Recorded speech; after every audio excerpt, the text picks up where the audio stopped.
What's going on, friends? It's Anton Daniels, and I gotta have a conversation with you guys about Teach Henley because you see how the sun is hitting me.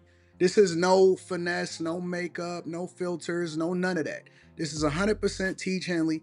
I use it in the morning as soon as I get up, right after I pray and brush my teeth, jump in the shower, and I'm hitting the streets because you never get a second chance to make a first impression. So even though they're giving you 40% off your first order, 20% off for life, even though you may get a free gift, forget all that, right? Because we would do this even if it was full price because it's worth that much. I'm in the streets, I'm kicking it with people when I see Dusties everywhere. You don't want to be them. You want to separate yourself. And the way that you separate yourself is self care. Ladies get it for the fellas. Fellas don't wait for the ladies to get it for you. I'm about to hit the streets right now and I'm feeling confident. I'm feeling great. I mean, I already got confidence, but to have that extra boost of confidence, knowing that you've taken care of yourself and you set yourself apart from all of the rest of the sheep that's walking around making bad decisions on a daily basis. And it's reflected in their actions. It's reflected in the products that they use. It's reflected in the people that they follow. And so if you're trying to level up, if you're trying to make sure that you look good, they're going to send you the pack. They're going to give you all of the instructions on how you're supposed to use it. Then make sure you get your Teach Henley. Again, 40% off your first order, 20% off for life. Get your free gift. Make sure you tap in with your boy Anton Daniels because Unc is never going to lead you wrong. I would never have you use a product that I don't use myself. Again, they've been rocking with me for a long time. Make sure you get your Teach Henley. I love you. I appreciate you. I'm going to holler at you guys later.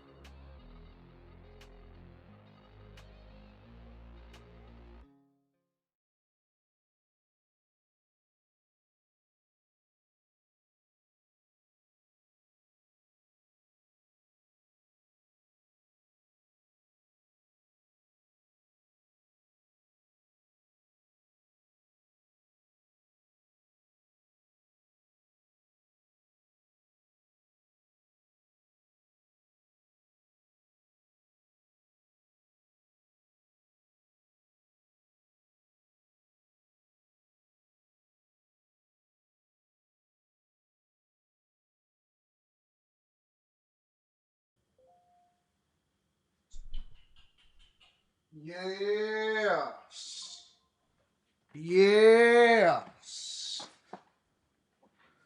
Yeah. Yeah. What's going on is Anton from AntonDaniels.com. I appreciate you guys for continuing to rock with me. Thank you for tuning in for another edition of the Millionaire Morning Show. I am your host, Anton Daniels. What up, what up, what up, what up, what up? Gotta take off the Apple Watch and give them that new. And switching up my watches every day. I know that make them a little jealous. What's up, friends? Yeah. What up, though? How y'all feeling? Watch of the day. I don't do none of that. Let's do a watch of the day. How about we do that? Watch of the day. Just a regular date, just white gold stainless steel. We got the regular date, just that's the watch of the day. All right, all right. What's going on, family? How y'all feeling? Tardy time in the building. Facts. Well, let me give you a little bit of insight. Sometimes, listen. Whenever I'm tardy, I'm usually doing something incredibly productive. All right? Doing something incredibly productive. Apple stores opening up downtown, right up the street from me. I'm so excited. I don't have to go out to Somerset or 12 Oaks and Novi in order to go and get my new iPhone tomorrow. Hopefully, they have blue and orange. I want to get both of them, blue and orange. I was doing a little bit of work in the background. Took me an extra 10, 15 minutes. And so I will tell you that I was a little tardy, but let me tell you why. Let me just search this really quickly. Statue. Was it my email that they sent that in? I don't remember. I'm going to have to find it. Black. Let's go black. Oh, this is it. This is it. All right, I got it, y'all. I got it. I got it. I got it. I got it. I got it. So we have to go through. All right. We have to have a conversation, ladies and gentlemen, and I'm going to tell you why. I want to share this with you guys. And so I'm going to screenshot it with you. Okay. Now, you guys give me some insight. Keep full screen. Got it. Yo, this new iOS 26 is dope. iOS 26 is dope, yo. It is. I upgraded all of my devices, my iPad and everything to iOS 26. And it's pretty incredible. Pretty incredible. But that's not what I want to share with you guys today. I'm moving through the software trying to figure out how to move more effectively. All right. So I want to share something with you guys before I start with the show. And let me tell you why I want to share this, right? Usually I get all of these type of comments and information and I ignore it. And occasionally I share this type of stuff with you guys. And the reason that I share it with you guys is because I want you to see some of the stuff that I deal with on a daily basis, right? Because most people do not just say, hey, I disagree with you, so on and so forth, blah, blah, blah, blah.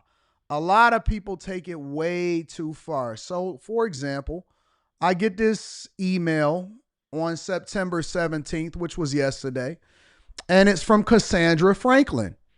Cassandra Franklin's email is cfranklin14 at jcu.edu. I get an email from, my email is antondaniels413 at gmail.com. That's what I get, right?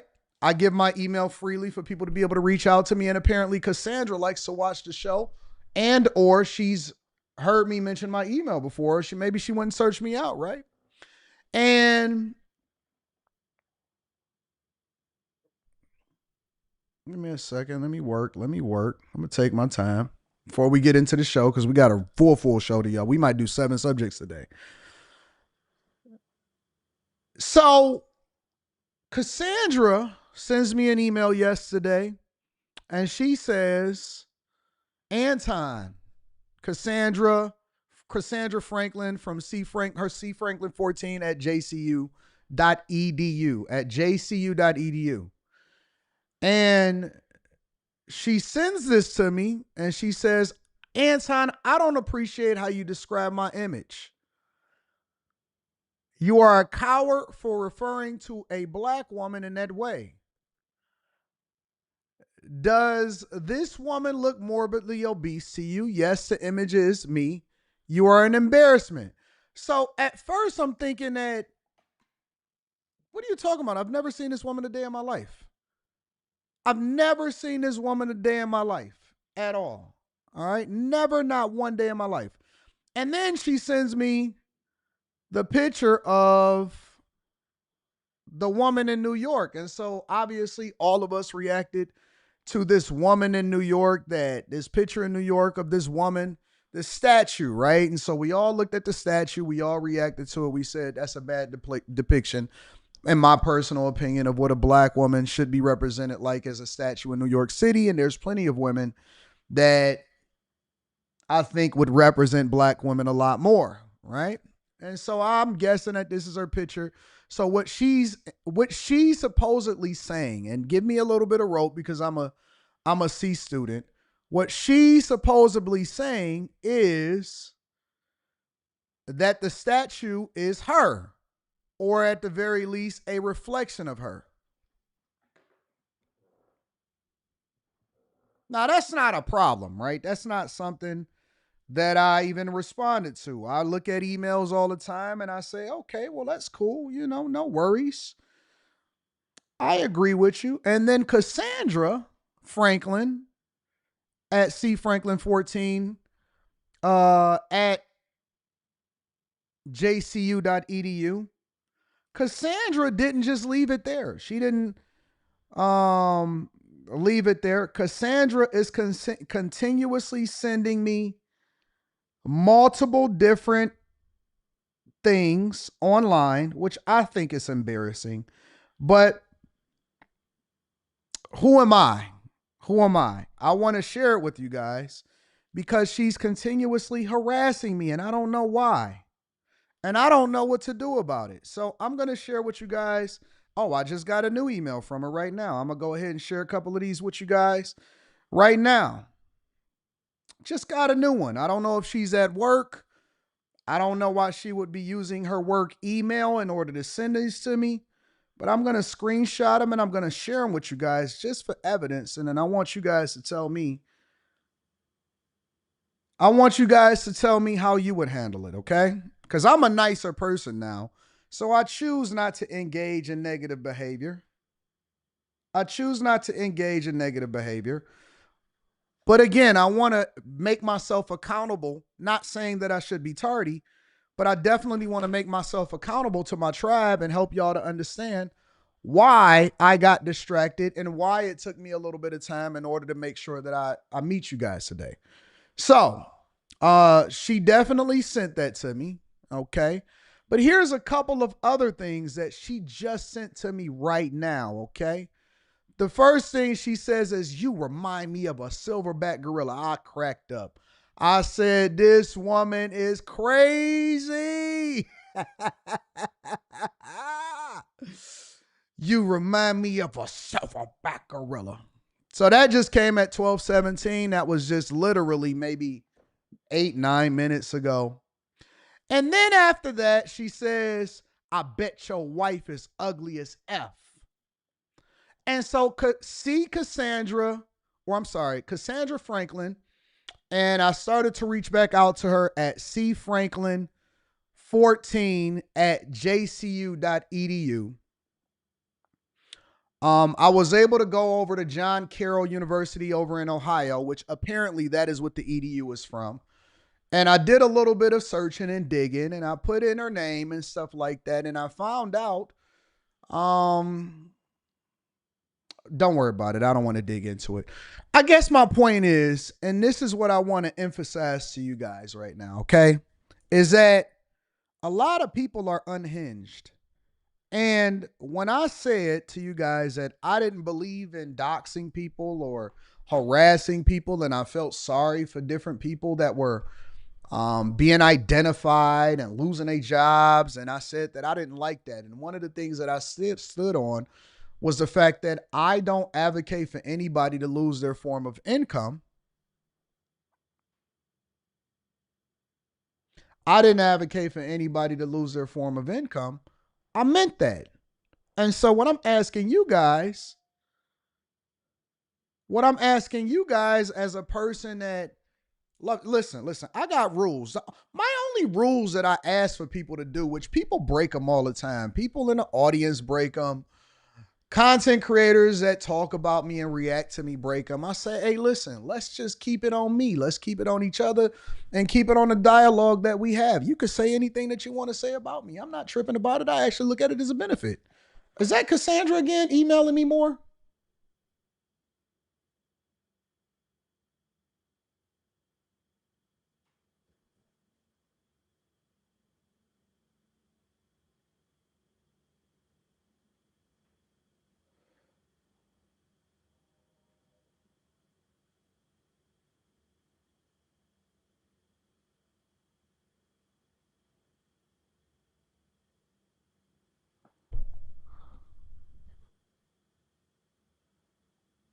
Oh, that's not Cassandra. That's something else.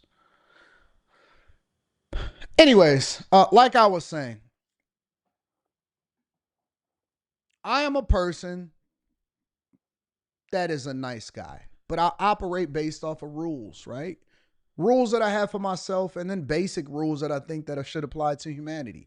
One of the basic rules that I advocate for is, regardless of how you feel about me, let's just keep it on me. I'm the content creator. But no, they want to put up pictures of my chick and try to talk. She's not a content creator. None of that type of stuff. And so I don't understand it. I'm not looking to control it. I just think that it's worthy of a conversation. And so if anybody knows anything about Cassandra Franklin that sent me an email from email address cfranklin14@jcu.edu. If anybody knows anything or why Cassandra would do such a thing and sending multiple different emails talking about me, talking about my family and all of that. And then let's be clear. This is not the first person. This is not going to be the last person. I see it on a regular basis. But if anybody knows anything about all of this stuff and all of this or whatever, please, please let me know. You can reach out to me. Send me an email at Anton Daniels 413@gmail.com. That's my business email. And let me know. Again, I don't know why Cassandra at cfranklin14@jcu.edu would do such a thing or send such threatening messages to me and talk negatively about my family. But these are some of the people that work at and attend some of these institutions. And I don't understand it because I'm one of the biggest advocates for people being able to keep their jobs and their positions. Why would you threaten me? I'm not even a person that's a threatened type of person. You know what I'm saying? I don't get it. I don't get it. But here we are. We are in 2025. So many people have become unhinged and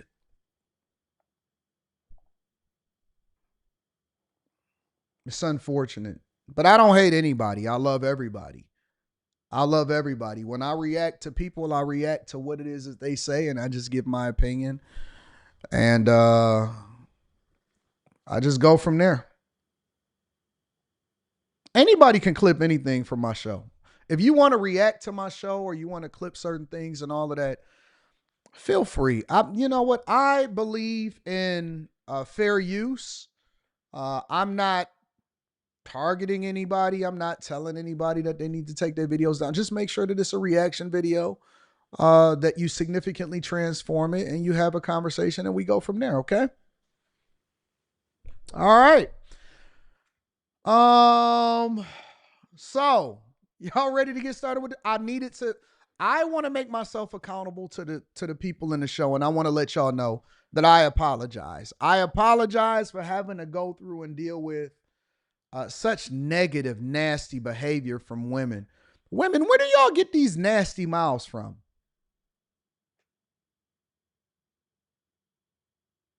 Where do y'all get these nasty mouths from? I've never seen such a nasty group of women just be so nasty about how they go about doing things. That's not ladylike. I'm seeing so many women not being ladylike right now. Thank you, Crypto Pharaoh. I appreciate you. Did you see me, Doc? Did you see me try to take your video down? No, you didn't. Even when people talk negatively about me, I don't trip about it. I just let it rock out. But when they start to cross the line, it triggers me. Ain't that the word that a lot of liberals use? I'm going to start using liberal lingo. Liberal lingo, right? I'm going back to liberal time. Liberal lingo. When I see people talk negatively about my family or my people, I get triggered. I don't mind if they call me anything out of the book, but why go so nasty? You know what I'm saying? Carrie says say nasty. They're so nasty. You guys need your you need your mouths washed out. Whenever I go liberal, I'm gonna keep it on the blue. Let me go all the way. Let me go liberal blue. Liberal blue is Democrat blue. All right. Liberal blue is whenever I want to go all the way liberal time and I'm using liberal lingo, I'm going blue. Why are women so nasty with their mouths? Is this the way that you talk to your kids? Do you kiss your dogs in the mouth with that mouth? Do you kiss your dogs in the mouth with that mouth? Such a nasty mouth. Such evil emails. You spent the last 48 hours thinking about good old little old me? I don't even know why I'm popular. Very uncouth of them. Correct. Do y'all know that I don't even know why I'm so popular? I don't even know how I got to well over 1 million. I don't know. I don't know how. What do y'all must love me. Hey, I know what y'all do love though. Ooh. first of all, we got after hours tonight, so that's going to be absolutely popping. You can find all of the crew. Carrie is going to be on time tonight. I declare it in Jesus' name. Mika is going to be on there debating me hard because she's that's baby Anton. My girl Molly is gonna be on there because she loves me, and so she may show clavicle or not. Kim is gonna be on there looking lovely in my little chocolate Kimmy gum drop. Slimmy is gonna be there. Q Diddy gonna be there. I don't know if 2K gonna be there or not. 2K come in and out as he sees fit. So we all gonna be there. We gonna have some great conversations. It's gonna be awesome tonight. But I also look at Carrie. She think it's so fun. Carrie is the tardiest HR person I've ever met in my entire life. But I also want to tell you this. After Patreon, oh my God.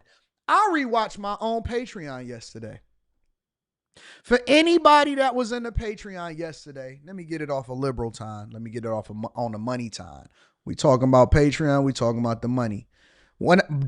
Anybody that was on the Patreon yesterday, if you did not get $2 million worth of game, I feel sorry for. I rewatched my own Patreon. I was so excited. I was so inspired by my own conversation. We did Block Club. We talked about real estate. I showed people the receipts. I gave them walkthroughs of different properties that I'm building and all of this stuff. Wasn't it awesome, Sabrina? Dog, I cannot believe y'all are missing out on all of this money. I can't believe y'all missing out on all of this money.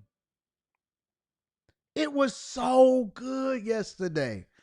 You know what? That was one of my better Patreons, but I will tell you that I re-uploaded it for anybody that wants to go and rewatch it. So if you missed it, go and rewatch it. If you missed it, go and rewatch it. Ain't got to buy no courses. Ain't got to put in no special password. You a bag chaser is there for you forever.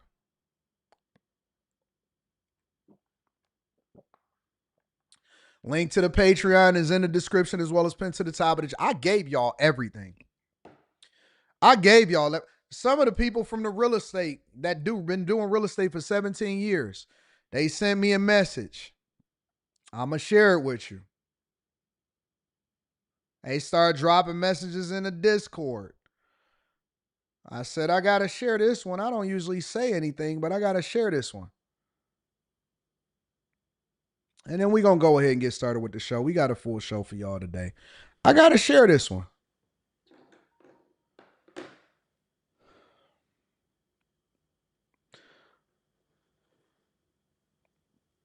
In the Discord, the link to the Discord is in the description of any of the most recent videos. Says, I watch Block Club with my 8-year-old daughter.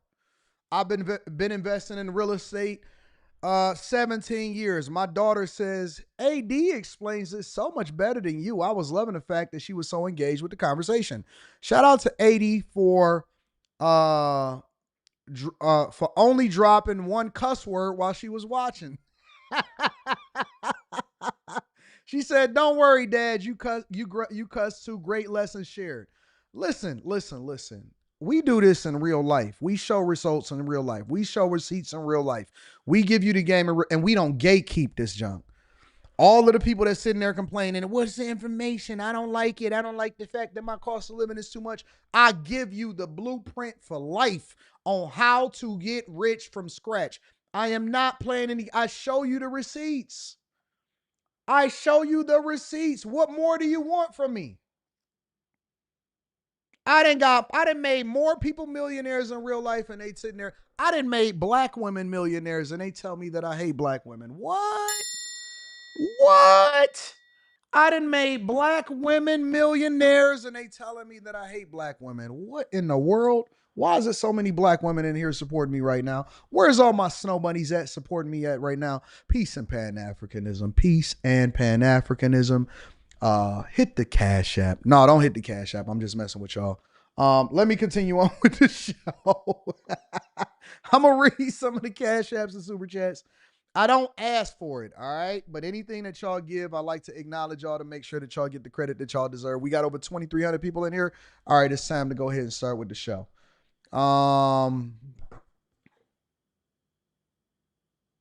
Greg, what you talking about, bro? Greg, I've never met you a day in my life. What are you doing? What are you doing? Why are you sending me Cash App requests for $850?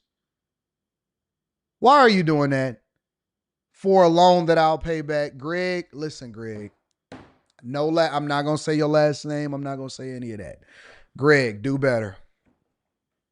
Do better. Do better. That's all I'm going to say. Decline request. Okay? Yes, confirm that I want to deny this request.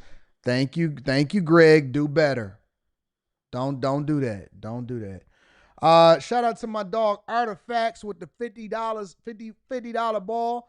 I appreciate you, Artifacts.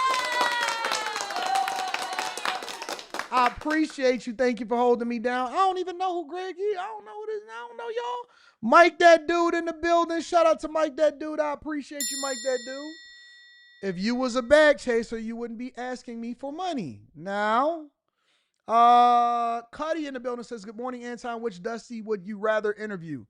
Dame or Dr. Umar? Salute to the channel. I have a different impression of Dame Dash. I can't lie. After Dame's Breakfast Club, and now let's be clear, I don't agree with a lot of what Dame is saying, but I can't sit there and take everybody's word just because they said it online. I review it and I make my decisions based off of what I see. And so I would tell you that Dame Dash absolutely owned the Breakfast Club with Charlemagne and DJ Envy. They was like little girls on there, Cuddy. I couldn't believe it. Shout out to C Will with the 50 ball. I appreciate you. C Will says AD and the BC. Hey, shout out to the bag chasers. Dame know a lot. I gotta give him his credit. I gotta see. Let me tell you what the difference is between Dame and Umar Johnson, which obviously there's no comparison because they do two different things. But here's the difference. Dame was a part of a movement that actually generated hundreds of millions, if not $1 billion industry. Dame has actually, regardless of where he is today, and regardless of whether or not his teeth fall out and all of that type of stuff, you cannot deny that he was there. He held the crown.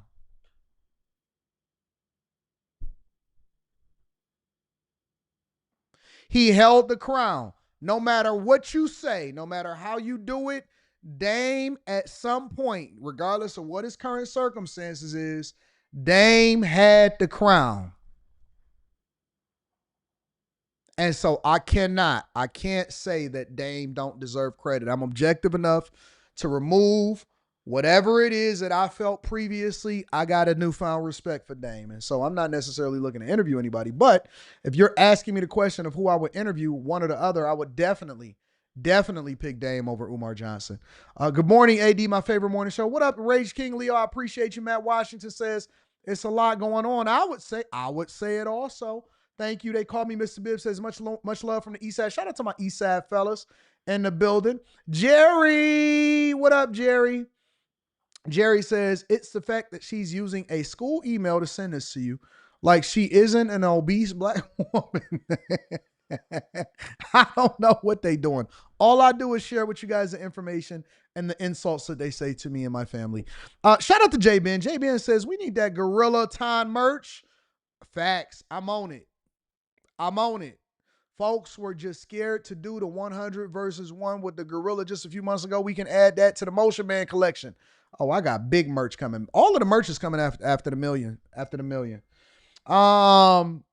Cynthia Haynes says, good morning, Anton. AD, did you see Kelly Price video speaking on some black women's mannerisms? And AD, you have a beautiful, I know what I got. I ain't tripping. I know what I got. But y'all got to protect it. You got to protect it. Rita is one of the sweetest people that I've ever met in my entire life and wouldn't hurt a fly. Unless you ain't got my money, then she coming at your neck. If you don't have my money, she will be. She don't mess around. Expect a phone call and a text message. She might even fly to you and pull up at your door, depending on how much money it is. Kiwi says she became. Shout out to my girl Kiwi in the new bag chasers. Make sure y'all tap into the Patreon link is in the description. Y'all give Kiwi a round of applause. Billy Ray Valentine says, Eddie, because of you, I'm almost at my. Shut the front door. Shut the front door. Chat for more says, good morning, AD. How much of a percentage is too much for savings? Is it just what you are comfortable with? Currently at a 43% savings rate gross. But don't put it in your savings, put it in your brokerage account. It's never too much. There's never too much. So whatever it is that you can put up so you can prepare yourself for the future purchases for your assets, put up as much as you can. Turbulent Inflation says, Dame, what up against music executives? That never turns out well. That's a fact. That is a fact. That is a fact. Hey, shout out to everybody that create troll accounts that just get banned, and then everything that you ever said just get removed out of the chat. You spent so much of your time just to get my attention with no profile picture, and then I deleted you. All right, y'all ready to get into the show? All right, let's get into the show. First thing that I want to talk about is we're going to start at the top. All right, we're not going to lead you into it. We're just going to jump right into it. We may have 6 or 7 subjects depending on the time.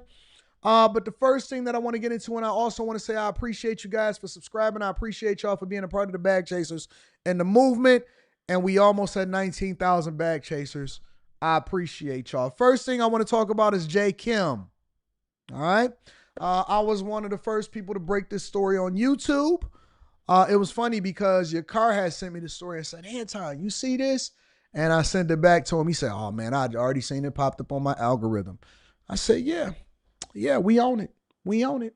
So I was covering this yesterday, and then CNN jumped on the bandwagon, and everybody else jumped on the bandwagon. It's cool. It's cool. We all covering the same stories. But I want to cover Jimmy Kimmel because Jimmy Kimmel was recently released by ABC and the parent company of ABC, Disney. And so let's jump into it, y'all. Disney and the ABC network are taking Jimmy Kimmel Live off the air indefinitely. This follows a controversy over comments the late-night comedian made Monday night about Charlie Kirk's suspected killer and the MAGA movement and their reaction to the assassination. Let's get straight to CNN's chief media affairs correspondent, Brian Stelter. Brian, what is going on? That's right. This is fast developing this afternoon, Jake, amid pressure from the Trump-aligned FCC. And in the past few minutes, ABC confirmed to CNN that Kimmel's show will be off the air, quote, indefinitely. We have not yet heard from Kimmel or his representatives. That's how quickly this has been developing. But let's back up and look at what Kimmel actually said on the program that has caused controversy. This is from Monday night in his Monday evening monologue. Kimmel suggested that the alleged killer of Charlie Kirk might have been a pro-Trump Republican. He said, quote, the MAGA gang desperately trying to characterize this kid who murdered Charlie Kirk as anything other than one of them and doing everything they can to score political points from it. He said in between the finger pointing, there was grieving. Kimmel was expressing what we've heard some other liberals say in recent days, that the motives are unclear and that maybe the suspect in this case was a Republican or was some sort of far-right fringe figure. Of course, which we all know now that more evidence has been released that was wrong. Shout out to Lagoon. I appreciate you for the 100 ball. I'm definitely going to be reading that shortly along with all of the cash apps. Thank you. Thank you, Lagoon. I'll get into it. Let him continue to rock. Of course, there has been a lot of discussion about that in recent days. There's a lot of evidence pointing in other directions about the suspect. But Kimmel was on the air talking about this, making a very serious commentary amid his jokes in his monologue Monday night. Here's where it became interesting earlier today. The FCC chairman, Brendan Carr, went on a far-right webcast and condemned Kimmel and urged ABC to suspend him. He also talked about possible regulatory punishments of Disney because there are lots of different stations that have licenses with the FCC. Within the past hour, we've heard... So, let me add some additional context because I did some research. Some of those stations did not agree with what Jimmy Kimmel said. And I see your concerns in the chat. I'm going to address those. Some people in the chat is saying, man, are we seeing freedom of speech being taken away right before our very eyes? Okay, well, let's have a conversation. First of all, some of those stations didn't agree with it because their advertisers were choosing to pull local advertisement away from some of those stations, which was affecting the bottom line, which then prompted some of those stations to say that we do not stand by Jimmy Kimmel, we stand by the dollar. I think y'all missing the plot here. Y'all are missing a plot. You are equating business with freedom of speech. So when you ask me the question and you say, Anton, is freedom of speech being taken away? I would then ask you a question, because I don't like asking questions in order to answer a question, but I have to ask you a question that is rhetorical and hopefully it answers your question.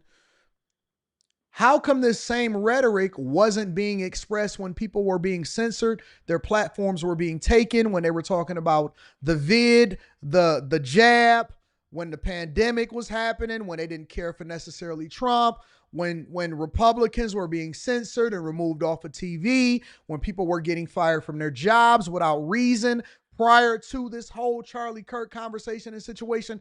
Why wasn't this concern for freedom of speech being had before Elon Musk bought X, formerly known as Twitter, and started releasing the files to show that Trump had been removed from the platform, he had been removed from Facebook, he had been censored, and so many different people that were speaking out against the injustices that was happening from the woke liberal mob? Why weren't they having this conversation prior to it affecting them?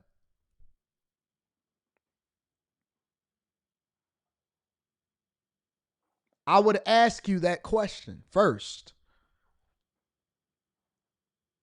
I would ask you that question. And then I'm going to answer your question directly. This is not a removal of freedom of speech. This is you being employed by somebody who does not want their bottom line to be affected because advertisers are willing to pull advertisements and you are an at-will employee. If you want to say what you want to say, you can say it whenever you want to say it, but you don't have to necessarily get paid to do it. Freedom of speech does not remove you from the consequences by which you are employed. And at any time, they can remove your employment. So I want y'all to very clearly to understand something.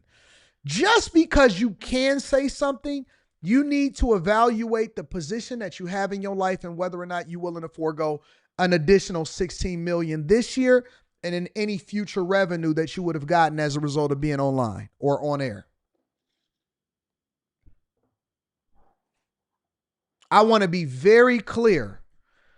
If you have a job and you are dependent on that job for your income, and they have a social media policy or they're an at-will employer, you should probably rethink whether or not you want to share your unsolicited opinions online. Because at any point, they could release you. Is it right that people are sending information to your employer and saying, hey, I don't necessarily care for this, so on and so forth? No.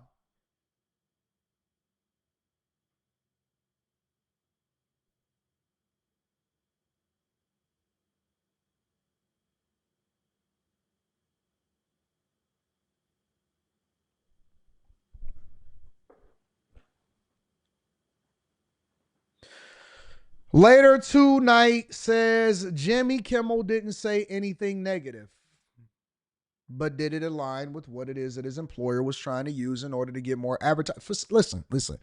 For some reason, y'all not understanding the rules of the game here. You're not understanding the rules of the game.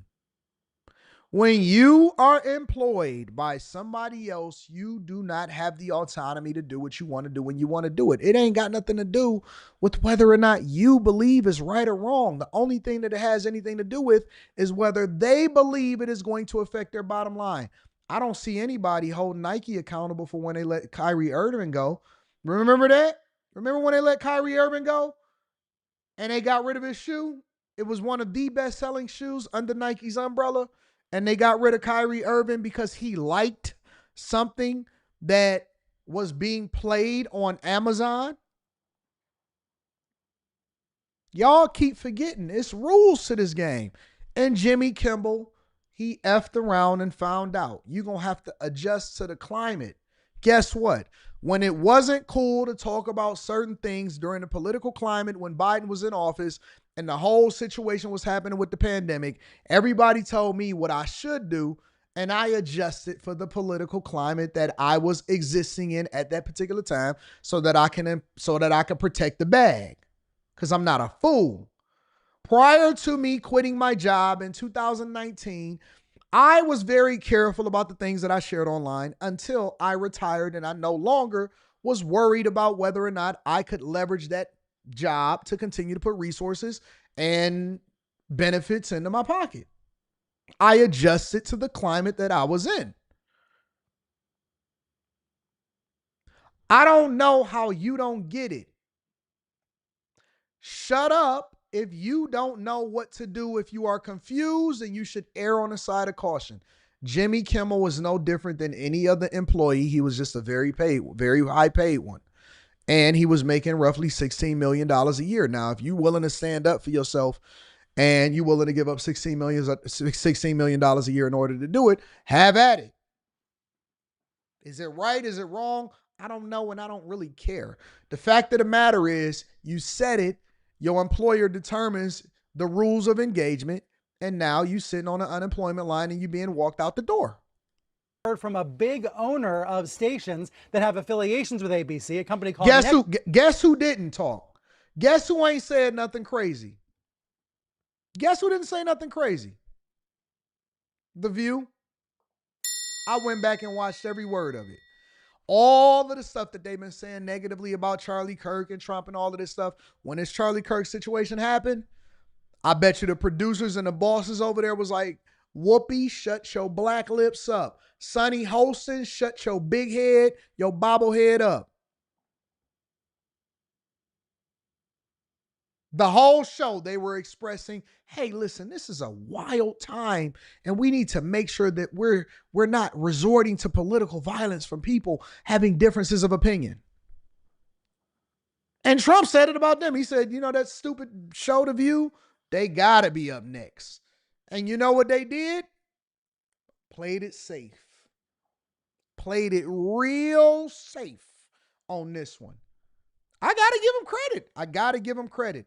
They played it safe, and they was like, you know what? Not this time. Whoopi keep on talking about all of the millions that she made, and she's still broke.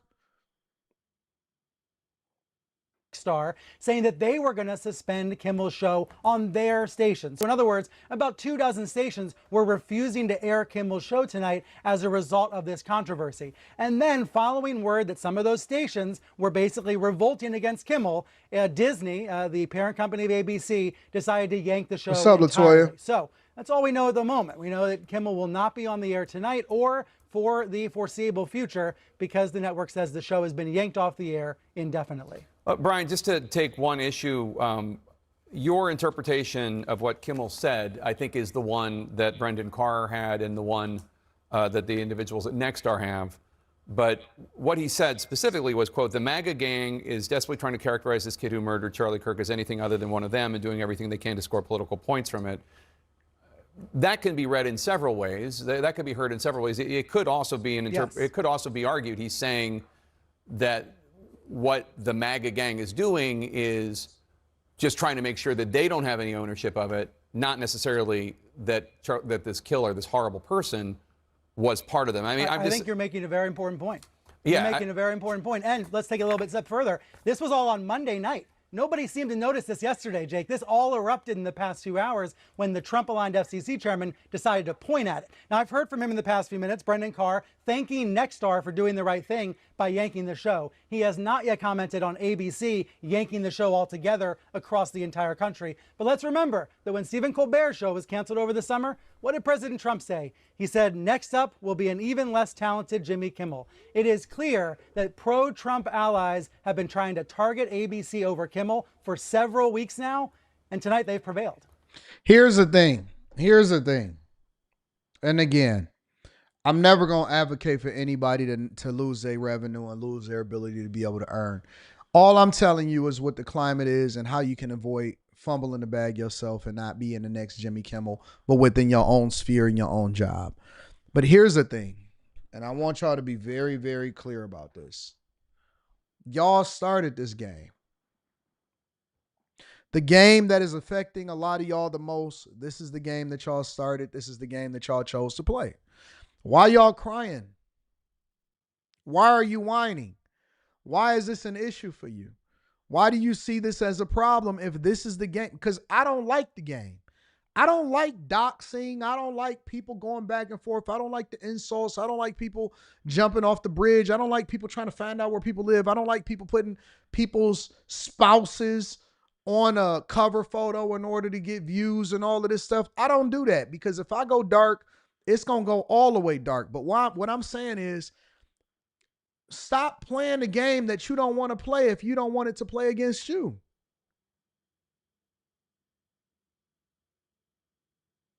Stop doing it to other people as far as doing things to them that you are not ready for the repercussions that come along with it. Y'all started this stupid game. Man, liberals was calling for people to lose their jobs. Man, I remember when they canceled Johnny Depp off of accusations from Amber Heard.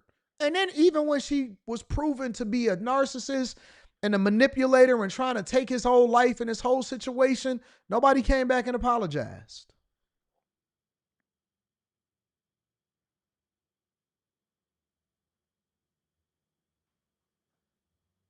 Why y'all playing the game that y'all don't want to play? Somebody said because it holds you accountable. Can't nobody hold me accountable but God. Can't nobody hold me accountable but God. For whatever reason, y'all think that behaviors change just because you said something. It don't. It just, for me personally, it just makes me more angry. I be trying to control myself. Hey, listen, I'm a nice guy. I don't want to go back to the person that I used to be. I'm trying to make sure that I don't go to the thing that I come from. Things can go really, really left.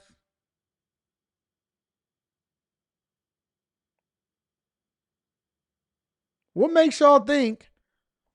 What makes y'all think that you can hold anybody accountable? You don't even have a profile picture.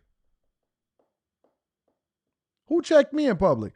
When you see somebody check me in public, Remy, get you a profile picture, fam. Stop jerking off in your socks and get you a profile picture. Let Anton make an adjustment. Again, rules of the game. Anton is not responding to or reacting to anybody that don't have a profile picture. We just wait till you say something out of pocket, and then we're going to go ahead and get you up out of there. All right? Let me see what the opposite side said about this whole situation. This is Jimmy Kimmel actually leaving. That breaking news tonight, ABC is pulling Jimmy Kimmel Live indefinitely. The decision to pull the late night show comes after Kimmel's comments during his monologue on Remy OG says, Anton, in public, I will hold you accountable. Well, just be careful how you hold me accountable because my security don't take lightly the threats. And they do have a license to take your life. I wouldn't do it. I'm not into it. I can't control that, but they do have insurance on taking people's lives. And so listen, I don't suggest you ain't got nothing better to do. You ain't got nothing better. Listen, it's all of these beautiful women out here. It's money to get. It's events. It's football season. You can go to a college game. You can go to an NFL game. You ain't got nothing better to do. You a crash dummy. You willing to lose your life over this? You feel that froggy to where you want to meet somebody that you don't even know in real life and you willing to risk your life for it. Is that what you saying? You willing to go to jail? Because, see, I'm going to call the police and I roll with security. You know I do. I'm going to call the police and I'm going to say I want to press charges. If you touch a hair on my chinny chin, I'm pressing charges. I want you to do it because I'm going to sue. I'm going to press charges, and I'm going to make sure that my security guard, 5 minutes after you touch me, I'm going to see whether or not he tried to do something to you. And then I'm going to call Fleece Johnson, depending on what facility you go to. That's why I keep Fleece on speed dial. Hey, Fleece, I heard he going to this facility. Otis showed me that this is the facility. You got any friends in there? Make it do what it do, baby. I play a different game. You touch me, I'm going to fall out. I'm going to make them call the hospital. I'm going to make them get me an ambulance. I'm going to fall out. I'm going to make sure that it's recorded. I'm going to put it on social media. And then we going to lawyer up. We going to lawyer up. And then I'm going to garnish you. I'm going to garnish you, and I'm going to make sure that they give me every piece of information, and I'm going to make sure that my lawyers chase down every single job that you work at, no matter what state you go to, and I'm going to garnish you. And just when you think that renewal is over the next 7 years and that it's going to fall off your credit, I'm going to renew it, and then I'm going to have my daughter renew it. And then she's going to garnish you, and you're going to put her grandkids through college. I don't play the same games that you play. I'm not going to sit here and go back and forth with you. I want your life. I want everything. Because I'm just waiting on you to cross the line. Touch me. Touch me. I'm the type of dude at this point in my life, I'll put the stick on my shoulder and say, I dare you knock it off. I dare you knock it off. I dare you. Knock it off. Do what you do. Come on, Cletus. Knock it off. Hey, Fleece, I heard he up north. You got anybody that you know from over there? Make it do what it do.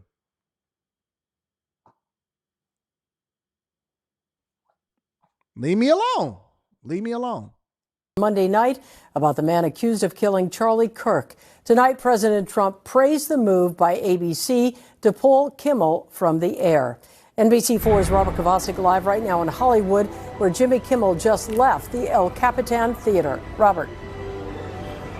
Colleen, it is busy out here in Hollywood tonight. It's always busy in Hollywood. Right now, we've got a premiere on one side of the street, outside of the Chinese Theater, and here outside of Jimmy Kimmel Live, a protest is just starting to form here. Shout out to all of my white people out there. Always got some time to protest. With people demanding the return of Jimmy Kimmel. It has been, again, a pretty chaotic couple of hours here in the front and the back of the studio where it is filmed. But at 6:19 this evening, as we show you this video, NBC captured Jimmy Kimmel leaving Jimmy Kimmel Live and the studios here. This is the Jimmy Kimmel Live show, the only late night West Coast show. And here it is, Jimmy Kimmel leaving this evening. We believe that is his wife as well, leaving with him Molly. And the two of them then took off. And just about 45 minutes before that, we also saw Guillermo, his sidekick on the show, who I actually spent some time with recently at the Emmy Awards just days ago. He was in great spirits. Guillermo also leaving the premises. So And so that's the problem right there. And that's the biggest thing. And that's the thing that you always got to be mindful of. A lot of people don't realize it, but y'all keep bemoaning the fact that Jimmy Kimmel lost it. What Jimmy Kimmel did was put his employees' wages at risk. He put the producers, he put the camera people, he put everybody that works on a set. They were depending on him. They were depending on him to keep them employed. And that is the burden of leadership, is that when you do stuff and you want to cross the line and you want to, really jump off the bridge and stuff, you put everybody else in danger. You put everybody else in danger when you decide that you want to play the game how you want to play the game. You put everybody else's employment now. They got to go, hey, honey, what's going on? Yeah, Jimmy said something he wasn't supposed to say, and he got us all laid off.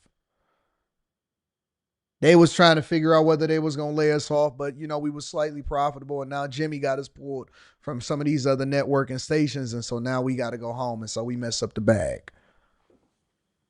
Everybody got to suffer. Locations here were, Colleen, when we got here, we just didn't know. Now he got to catch an Uber going home. Call an Uber from him. Call an Uber for the rest of the crew. Everybody go home. Everybody laid off. They had been inside of these studios when they actually learned that the show had been put on hold indefinitely. But the answer came pretty quickly when we did see a number of staff members coming in and out. And as you look at the video right here, you can see they closed up the gates to Jimmy Kimmel Live. They've locked the doors. They've locked the gates. And again, the show on hold indefinitely. That's messed up for all of the people that depended on that in order to feed their family, and they was waiting on their paycheck at the end of the week. But guess what? Messed around and found out. Make sure y'all hit a like for the algorithm, subscribe to the channel, and turn on your notifications. And we always want to look at these things as learned lessons. Learn lessons. It's messed up, ain't it, Sabrina? Messed up. Now everybody got to suffer because you wanted to be politically incorrect. Never works out the way that you wanted to. Let me acknowledge some of the Cash Apps and Super Chats. Man, this iOS 26 is great. I like it. It's so many features. I'm going to have to learn this job. Let me see who we got popping off right now. Shout out to Will. Will said, just supporting. What do you know about Elite Trust? Shout out to Will. I appreciate you. I'm 25, and if you know Kim and I, I'm 25. You know, if Kim and I messing with, I don't understand. What are you talking about? Thank you, Will. I appreciate you for the Cash Apps. You should send that on After Hours. Kim is going to be on After Hours tonight. Also want to acknowledge Focus Willis. Focus Willis says, do you discuss stocks and 401ks on your Patreon? Is $5,000 good enough to get it right? Bro, we talk about everything on the Patreon and the Discord. It's like $9 or $15 or something like that. So jump in. Jump in and let's get this money, bro. Any amount of money is enough to be able to get started when it comes to making sure that you invest. Be More Hemi 392 says, since you're an advocate of cancel culture now, what? What are you talking about? When is your video of CW dropping? You quiet when it's your friends. Actually, I just talked to CW yesterday. And more importantly, because you are gay, I will remind you that I do not talk negatively about the people that I rock out with publicly. And if I have a problem with them, I will address it with them offline. That is none of your business, sir. But I appreciate you paying $5 in order to say it. Shout out to Lagoon. I appreciate you, Lagoon. Lagoon said, I appreciate you. I appreciate you too, Lagoon. I appreciate you too, Lagoon. Thank you, my friend. Thank you for the 100 ball. He just said the 100 and said, I appreciate you. That's how you know you getting money. That's how you know you getting money. You know what I'm saying? Rightish says, ABC/Disney has probably been wanting to cut their losses and jettison this baggage for a long time, and this just turned out to be too convenient. Facts. Don't give them a reason to cut you out, though. They don't even have to look like the bad guys. Our hands were tied. Facts every time. What up, Heather? Heather in the building says Jimmy got away with saying some reckless stuff about the jab. Less. Safari Noble. Shout out to Safari Noble. Safari Noble says, never open your mouth until you know what the shot is. Says Al Pacino. Al Pacino said that. Shout out to you. I appreciate you. Executive Suite MLE says, he also manipulated audio and video to make it seem like Donald J. Trump didn't care about the shooting, pushing more propaganda that leads to people getting hurt. IoT says, not feeling your take. What about all the employees on this show? What do you mean? I just addressed that. You don't like my take? Well, guess what, IoT? I don't censor people based off of the fact that they agree with me. So I appreciate you for letting me know that you don't like my take. But I said what I said. Shout out to Nice for Everything says, for Fallout. Shout out to you. I appreciate you. Make sure y'all hit a like for the algorithm, subscribe to the channel, and turn on your notifications. All right, y'all. I want to spin it a little bit since we still on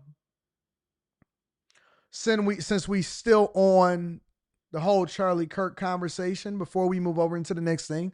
I want to spin the block really quickly, and I want to talk about Obama.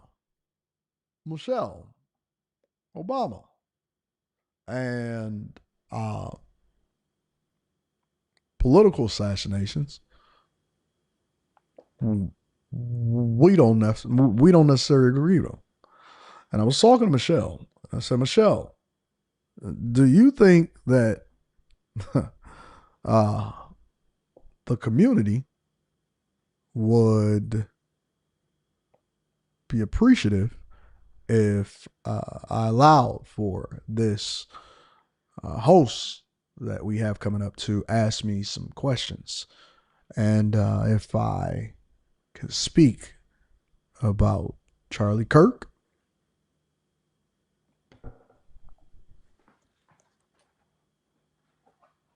let's talk to my kids. Talking to my kids. And Sasha, she's something else. Sasha. Man, good old Joe. Checked on Joe the other day, and Joe is Joe. Joe. Tell you something about Joe. Joe, loyal. It's one thing I'll say about Joe.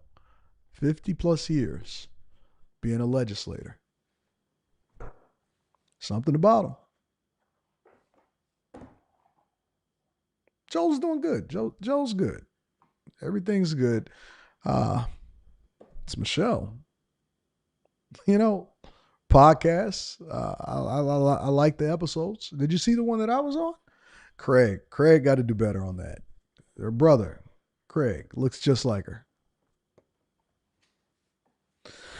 Obama jumped into the fray, and he had his own opinion about this whole situation. And he said that I want to give my opinion about the political violence of what's happening out here.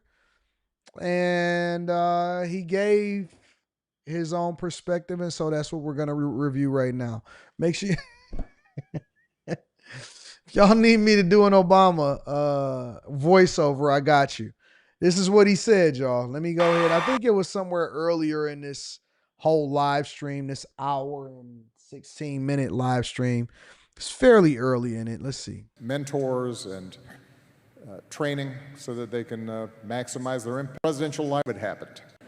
Going to be hopefully a lot of the work that, and so that'll be writing until the end of this, as opposed to, at sort of the journey I was on, faced today. Earlier this year, all right, here we go. Speaking of the events of the world, you are in Pennsylvania, as you know, earlier this year, the governor's mansion, the subject of an arson attack, the tragedy in Minnesota back in June, the horrific murder in Utah of a conservative activist.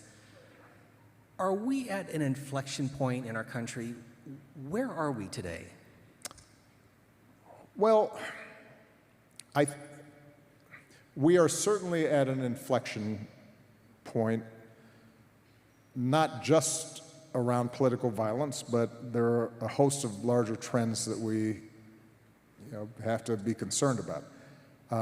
I think it is important for us at the outset to acknowledge that political violence is not new. It has happened at certain periods in our history. But it is something that it is anathema to what it means to be a democratic country. And regardless of what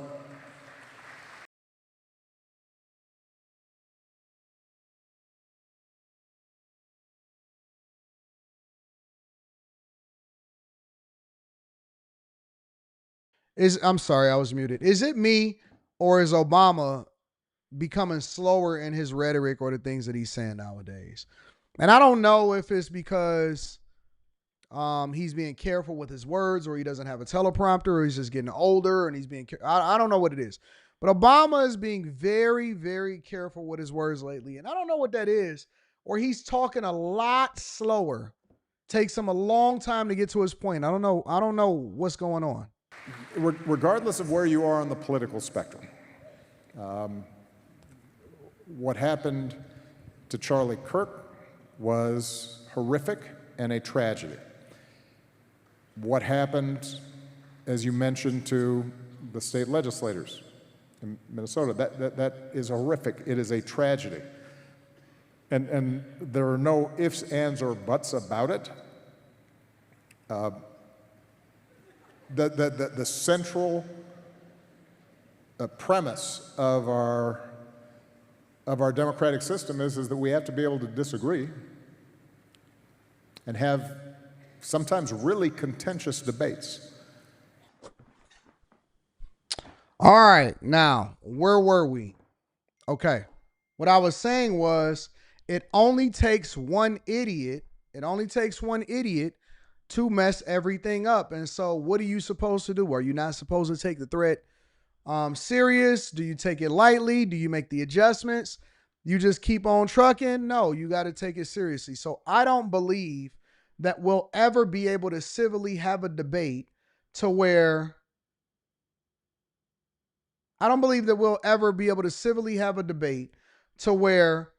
people don't take it overboard and be extreme on both sides, whether you're Republican or Democrat, whether you're liberal or conservative. People get so in their feelings and so upset, and I've never understood it. It never made sense to me. You telling me that you would get so mad. I've never been so mad at somebody that I don't know about an opinion that they have that I disagreed with to where I felt compelled to be able to pull up on them and do some harm to them. Never in my life.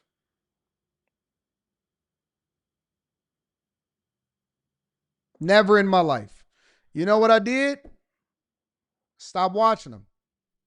Stop following them. Stop caring about what it is that they say. I unsubscribe to them. There are people that people dislike, and they always telling me, Anton, why don't you, did you see what this person said? Did you see what that person said? I didn't even know that they said anything until you sent it to me and you asked me the question, because I don't watch and I don't follow those type of people. For us to get into a space to where you care so much about a person that you are willing to physically do harm to them and you've never met them a day in your life.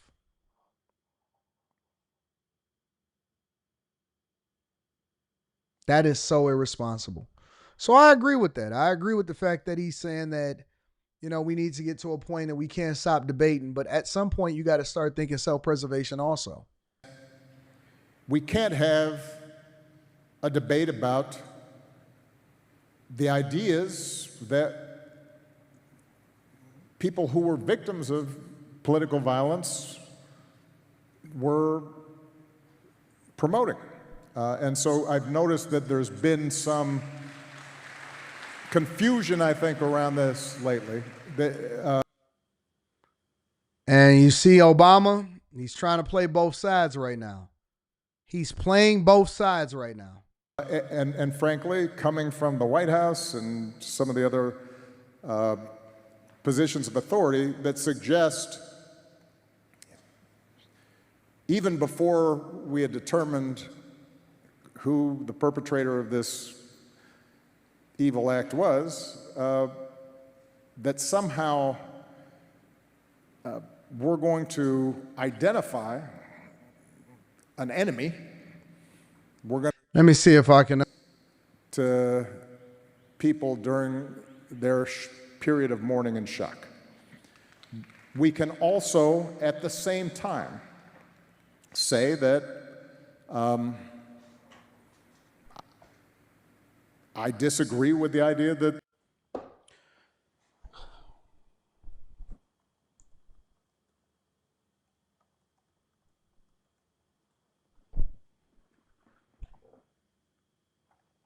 the Civil Rights Act of 1964 was a mistake. That's not me politicizing the issue. It's making an observation about who are we as a country. I can say that I disagree with the suggestion that my wife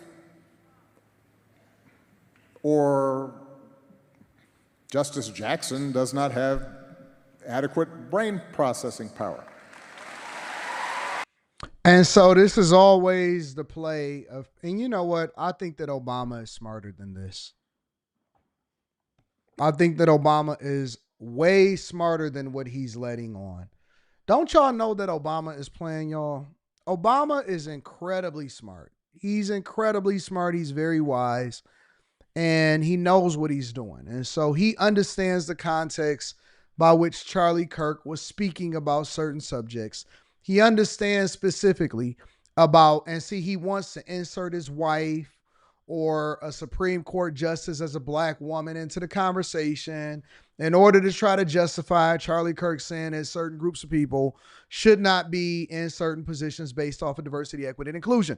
The reality was that Charlie Kirk was speaking that people should not get into positions that they did not earn simply based off of the color of their skin or their gender or their political preference and or their sexual preference. And he used certain examples in order to illustrate this point. That is the full context. I have a hard time believing that most people, most black people, because I'm almost positive that the majority of Charlie Kirk's audience and the people that watch his debates or watch his commentary, they were not liberals and they were not black.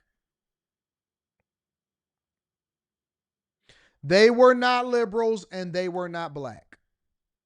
And I don't believe that anybody should get a position based off of diversity, equity, and inclusion, and or be included in a conversation based off of anything other than merit. Anything other than merit. Charlie Kirk, listen, y'all can't nobody say nothing to y'all anyway. I ain't never heard any of y'all say, yeah, man, we needed to be held accountable on this. Anybody that's on any side that you don't agree with, you're going to find a reason to disagree with them. You're not even objective. Even I'm able to look at some of what Obama says and say, you know what, that part is true, but I don't necessarily care for this part.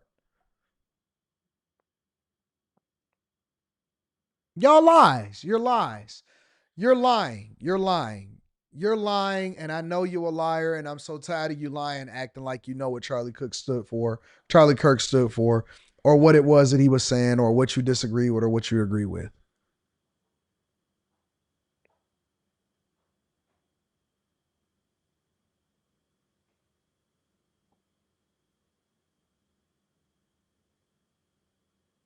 All lies. All lies. And the reason that I know that you don't even believe in what you're saying, because if you really did agree with it needed to be based off of merit and that we had to have a certain level of understanding and intellect and brain capacity in order to be successful, to be in certain positions, then you wouldn't have voted for Kamala Harris. I know you lying. I know you cap. I know you believe in diversity, equity, and inclusion. I know that you know that she had no business being in a position to run for president of the United States of America, let alone to even be vice president, but you voted for it anyway. Y'all sat there and lied to yourselves and tried to act like Joe Biden had the mental capacity to even be able to survive being in a position to be the president of the United States of America. He was too old and he was too incapacitated to even get in there the first time, let alone go the second time, and y'all was rolling with it. You rolled with it. That's how I know that you pick and choose the spots that you want to take, and you're taking them because you don't like Trump or you don't like Republicans. It's not that you even agree with some of the decisions that you make. You do stuff out of spite, not because you actually paying attention. Everybody and their mama, every single person that voted knew that Biden had no capacity to be in that position at all.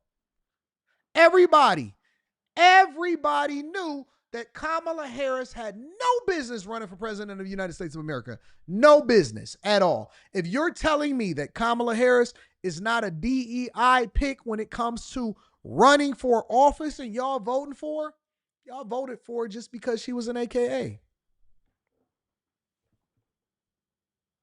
You voted for her just because you thought that she was a black woman and she was dating a white man. Y'all don't even have no standards on who is supposed to be pro-black.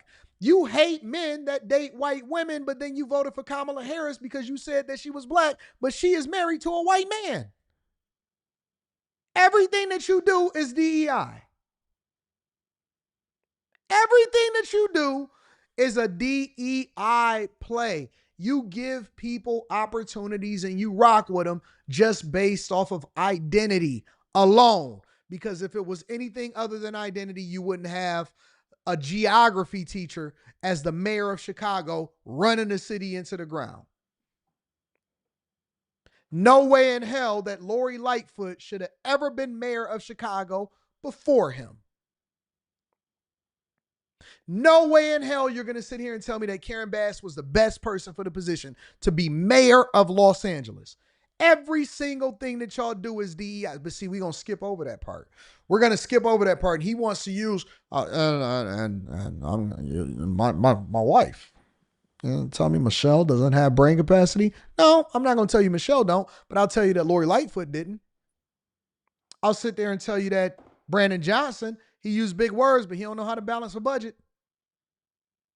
I'll sit there and tell you that Karen Bass is probably one of the dumbest mayors that I've ever seen in my entire life, but she right there collecting the paycheck on taxpayer dime. Taxpayer dime.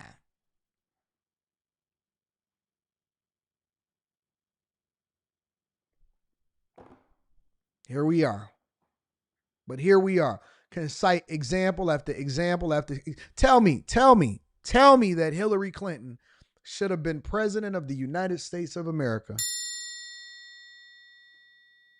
Tell me that Hillary Clinton should have been president of the United States of America with her pantsuits. I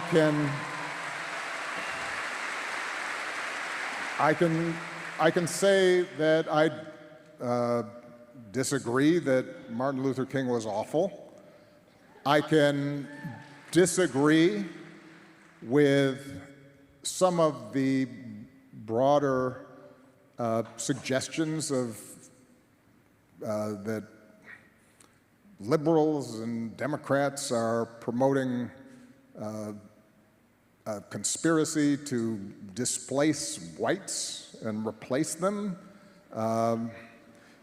by ushering in illegal immigrants. Those are all topics that we have to be able to discuss honestly and forthrightly, while we still insist that in that process of debate, we respect other people's right to say things that we profoundly disagree with. That's how we should approach this. Now, the last point I'll make on this, or building on a point I made earlier,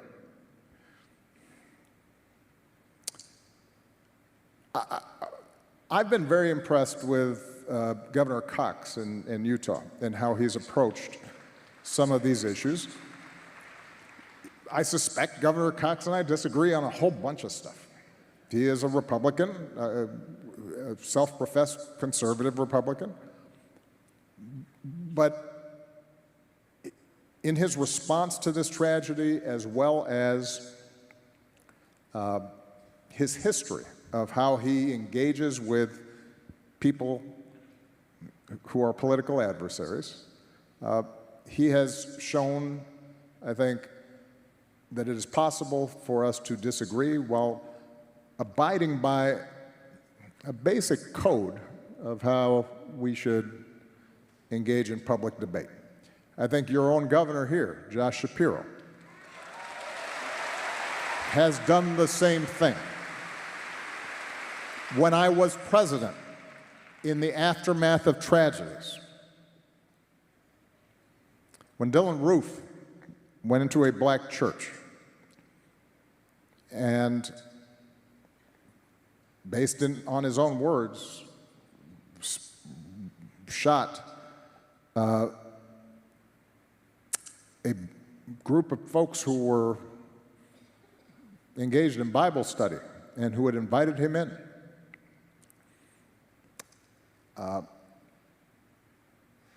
And according to him, it was for racist reasons.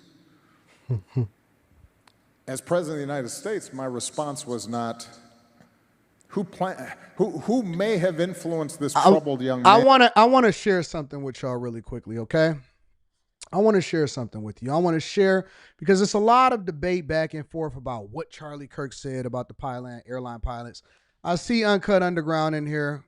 I see you, Ty. All right, cool. So let's go over to the newsroom. I want to go all the way back to 2022 and beyond, when American Airlines actually started spending an egregious amount of money towards making sure that they prioritize black pilots and getting more diversity inside of the air instead of making sure that they got the best candidates, right? So this is straight from the American Airlines newsroom, the top link. August 15, 2022, American Airlines continues its efforts to diversify, and it went into diversify, basically making sure that black pilots got into it. The push for more black pilots to get federal funding, basically Capital Technology University, new pilot diversity initiative aims to level the playing field. U.S. Airlines push to recruit black pilots during, like, it's all over. It was, if you go back in time and you go back in history and you actually looked at it, they actually went through to try to spend more money to diversify the people that are in the air instead of focusing on finding the best candidates possible. So if you're going to sit here and tell me that Charlie Kirk didn't react to exactly what they were putting out there, then I don't know what else to tell you.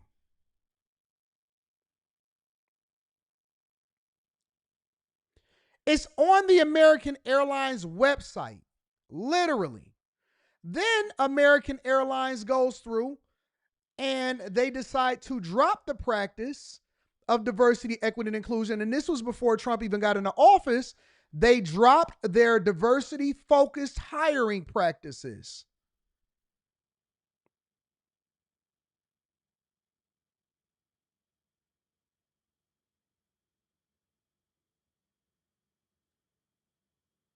American Airlines faced complaints from the AFL accusing it of engaging in hiring practices that violated federal contracting laws.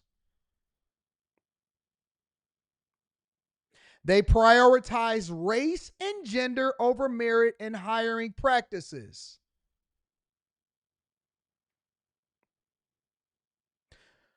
I don't know what else y'all want to say. I don't know what else y'all want to have conversations about. This was before Trump even got into office.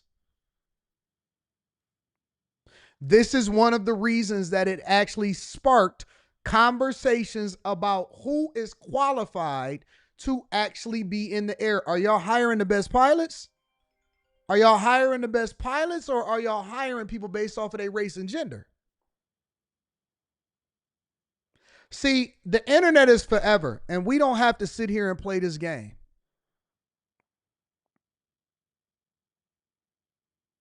The internet is, listen, if you are a black pilot and you are the best pilot and you are the person that is best for the job and you just so happen to be a woman, awesome. Good job. Have at it. Jump in the air and continue to fly. One of my favorite movies is called Up in the Air with George Clooney.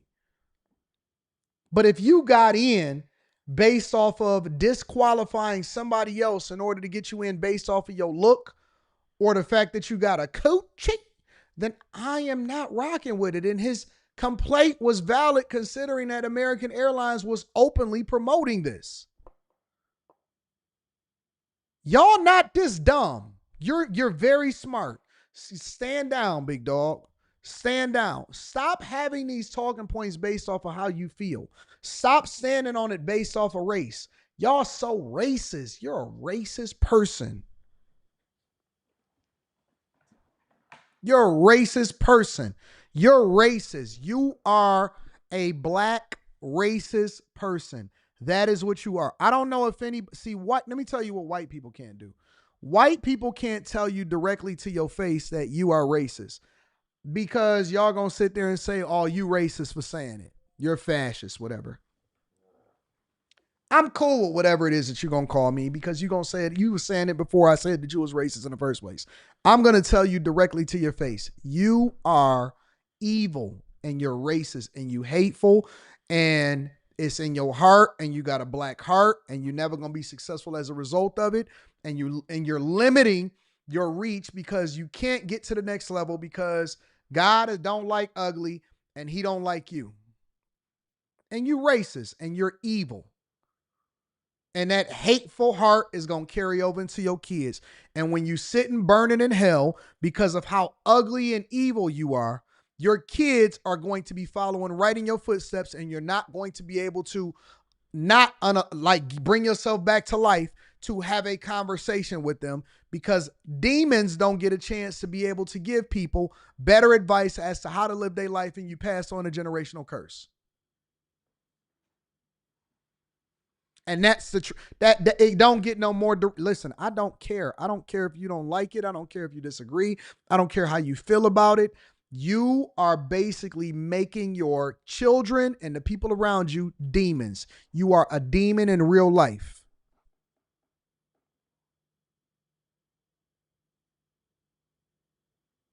Tara says it's racist to say that black people can only achieve something via handout. We are capable of great. Nobody said that you only capable of do it then. Do it. Do it. Stop sitting there complaining. I don't like the fact that they saying it. Then do something.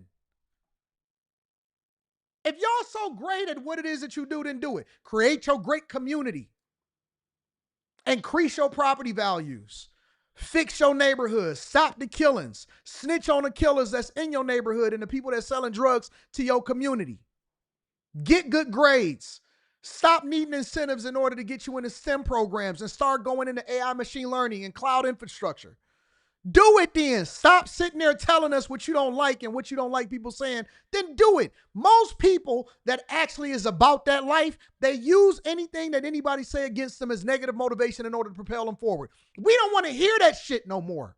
Do something, bro. Keep on complaining and whining about what people saying about you. Don't nobody care about how you feel. Do something. Everybody want to sit there and complain and talking all of this. Now, I don't like how you feel about me. I don't care how you feel about me. The results speak for themselves. They can talk about it. They can complain about it. But the fact of the matter is the numbers don't lie. You can feel however you want to feel. You can go back and forth. You can make as many reaction videos as you want to make, but the results is going to tell the whole tale. You better than me? Then let me see your numbers. You greater than me? How many times have you actually show me? Show me. Because all of the numbers say differently. And you losing. You've been losing your entire life. Your whole life, you a loser. You failed at everything you ever did. You never did nothing successful. And the only reason that you got a job that you got right now is because you work for somebody that don't even look like you while complaining about the very system that you exist in. You can't even sustain yourself. You can't even take care of your own chick. You can't take care of your own kids. You complain about child support. You don't have the capacity and you don't have the results to actually show us that you're doing anything other than what you're doing right now. Typing hard with no profile picture. You a loser. Everything about you is loser. Your parents don't like you. You a loser. Your chick don't like you. You a loser. You don't have the ability. When you die, you're going to die in debt. You don't even serve God because God said you are to leave an inheritance for your children. You don't know your children. You don't have the capacity to leave them an inheritance. You can't take care of nobody. You can't even take care of yourself. You on Section 8. You a walking handout. All the way up until the time that you go to prison, we're going to be paying for your prison meals. You ain't cool. You ain't sweet. You ain't successful. You a loser. Everything about you is a loser. You a loser face mentality having, should be in the dictionary right next to the word loser. All of y'all is losers. All of you left, liberal leaning, I want a handout, I'm begging, diversity, equity, and inclusion, protesting. You a loser. Real winners don't sit there and go outside with a protest. They monetizing you, you sucker. The only ones that's getting paid is the Al Sharptons, the Roland Martins, and the only reason they leading y'all in protests is because they getting a check. Kamala Harris proved that when we start pulling her political donations and all of this stuff, they was getting $500,000 checks to over there and lead y'all into the street. That's your leaders? You ain't even got no leaders. Where your leaders at? Where your black leaders at? You don't know them. You don't follow them. You ain't read their books. You ain't got their biographies. You don't do nothing. Where your leaders at? Where the leaders at? Ain't no leaders. It's just you by yourself, you loser. Keep telling me about what y'all doing that's so great. Who your leader? Umar Johnson? You gonna build a school too?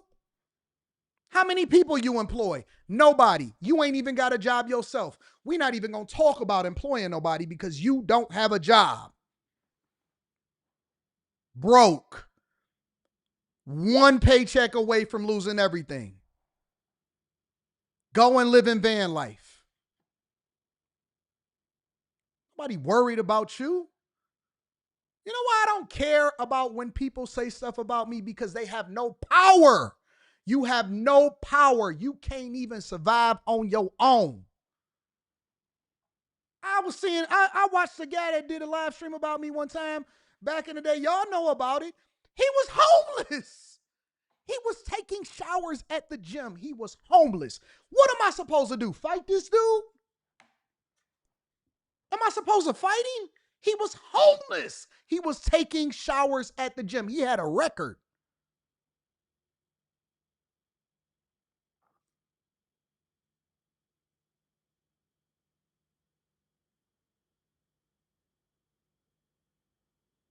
Nobody is afraid of you.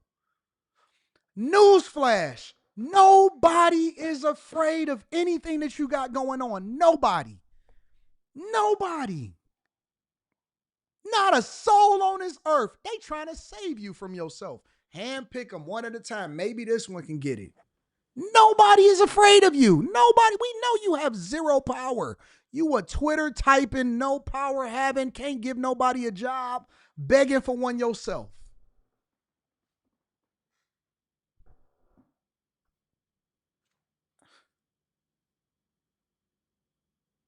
My, oh my, have you fallen from grace? Keep on calling each other king and queen. What is that? A term of endearment? A term of kings and queens don't live in Section 8 poverty.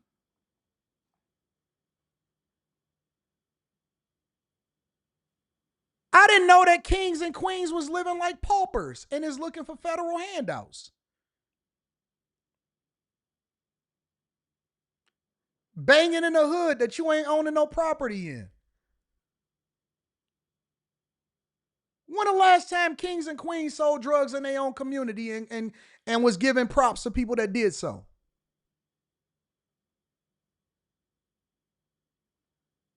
When? You're uneducated. You behind the 8 ball. You make less than any other group, but you've been here longer than any other group outside of white people. Every year, the community gets worse and worse. White people are losing. How sad of you to have ancestors who had a leg up and you are on government assistance. My white hairs are absolute losers. I love it when I see some of y'all walk around with your septum nose rings and your super sassy shorts on and you're sitting there having a conversation. You in the same boat as black people. You ain't no better. You a loser. You are a scourge on the earth. I don't respect none of y'all. I don't respect the word that you saying. What you gonna say to me? You gonna give me some advice? You gonna show me how to build my YouTube channel up more? You ain't got nothing. You ain't did nothing. You ain't never built nothing in your life. How you gonna take advice when complaints go up, not down? What I'm gonna do, talk to you about my problems? Not impressed by y'all. You can't even pick a decent hero. All of your heroes is comedians. Who do you follow? D.L. Hughley, Ricky Smiley. Ricky Smiley? You talk about the dude that didn't even know how to raise his own kids in a rightful manner? All of their kids, think about it. All of your leaders' kids is fucked up. Let's just have a real conversation. D.L. Hughley? This nigga got checked by Monique and couldn't even defend himself. He had to have the black community come to his own rescue. How he gonna have a conversation sitting there with a cigar in his hand like he tough, talking about Charlie Kirk? Nigga, defend yourself against Monique. Monique had you by the collar. He had to call in the cavalry to save himself from Monique. D.L. Hughley? We had to stop her from going in on your family that was broken. And I was on DL's side like, oh man, Freaky Jason, please don't destroy DL Hughley. Amanda Seals, that's who y'all talking about? Crash dummy Amanda Seals? Amanda Seals. She can't even get 400 people in her own live stream on YouTube, and she was on a national TV show. Talk about losing. This chick went from Jubilee to 300 people in her live stream. She done had every opportunity that you can ever think of from any woman that you can ever see in your entire life, and she fumbled them all, and you're following her. 20 versus 1. Shannon Sharp. The people that she used to work with don't even work with her no more. Looking strung out, looking just like a crackhead. I seen a chick that looked like her the other day that was walking down the street. She asked me for some change to catch the bus. She looks like a crackhead. That's y'all leader? Why? Because she let her hair knot up a little bit? She done walked around with privilege her entire life and fumbled every single bag and every single opportunity, and you sitting here walking and following her. Who y'all gonna follow? Tiffany Cross? The chick that got fired from MSNBC and was never able to cover? Let me guess. Joy Reid is your hero. Joy Reid, not even from here. Parents as immigrants, came over to the country, had all of the opportunity in the world, can't even get to 300,000 subscribers and had a leg up. Had a whole network backing her and can't do nothing. Your leaders are losers. Everybody that you follow is a loser. Everybody. Everybody. Can't mess with nothing that we got going on over here. Not nothing, not one. Crushing your dreams every day. We destroy you because we outwork you. We got we got a better family structure. We ain't out here living zesty lives. All of them ain't married, crumbling situations, divorce, kids is toe up, everything. And these is y'all leaders. These are the people that y'all follow. Ain't got no fruits to show you. The Lord said you would know them by their fruits. All of them is trash. Trash. People in their own party don't even mess with them. You're divided. You're broken. You're broke. Begging for opportunities, and all of these niggas is broke. All of them is broke. All of them is broke. And the only reason why the women leaders and the Democrat, all of these Democrat conscious and socialists and all of these people, the only reason that they not dusty and they not homeless is because they got a man that's helping them and they giving up that box. They can't survive on their own. They diversity, equity, inclusion in their own relationships. Can't survive on their own. Dusty. All of them are dusty. All of them. All of them are dusty. Every last one of them. If they not rapping or dribbling the basketball or shooting a jump shot or running the 50-yard dash, you a court jester. You're a form of entertainment. That's it. You ain't never built nothing in your life. They got all of these degrees but can't find a job. If they so complaining about the white man, then why are they sitting on a white man's platform on YouTube? The only reason that they got a voice is because the white man allows for them. They on X typing hard on Elon Musk's platform. They on Sergey Brin's platform, YouTube.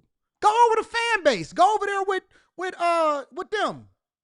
Get off of TikTok. Get off of YouTube. Get off the white man's platform then. And build one yourself and stay in your own community.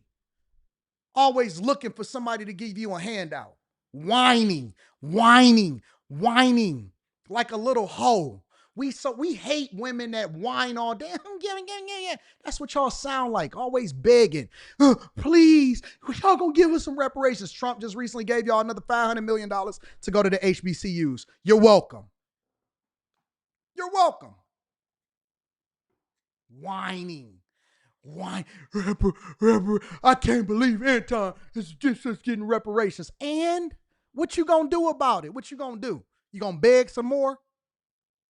I set a motion to go and get reparations, but you're only 9% voter turnout rate, 14% voter turnout rate in your own communities. You don't even know how to organize. You're still following preachers. Jamal Bryant, that demon on the pulpit.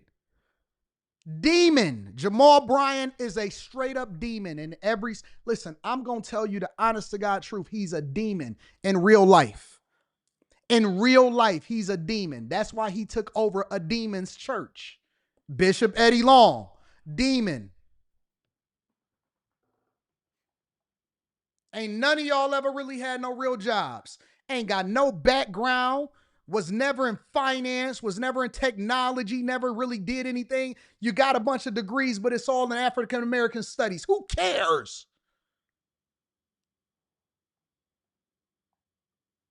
And these is your leaders. Nobody respects you. Shut this whole fucking thing down. Sick of y'all. The worst of the worst. Ain't got no work ethic. Ain't got nothing. Who your leaders? DJ Envy? Charlemagne the God? Is that your leaders? I don't care about none of these people. None of them. Never needed one of them in order to do what we doing. We built this from the ground up, brick by brick, bag chaser by bag chaser, live stream by live stream, clip by clip, business by business. Funded ourselves. All of them is funded by somebody else. iHeartRadio is funding us.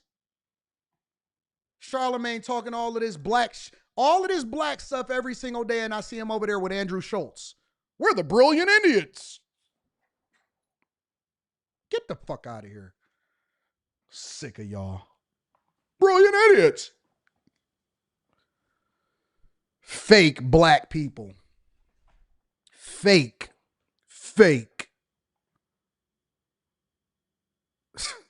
Ain't nobody impressed with y'all. It's up. It's up. Up from here. No mercy. All pressure, all gas, no brakes.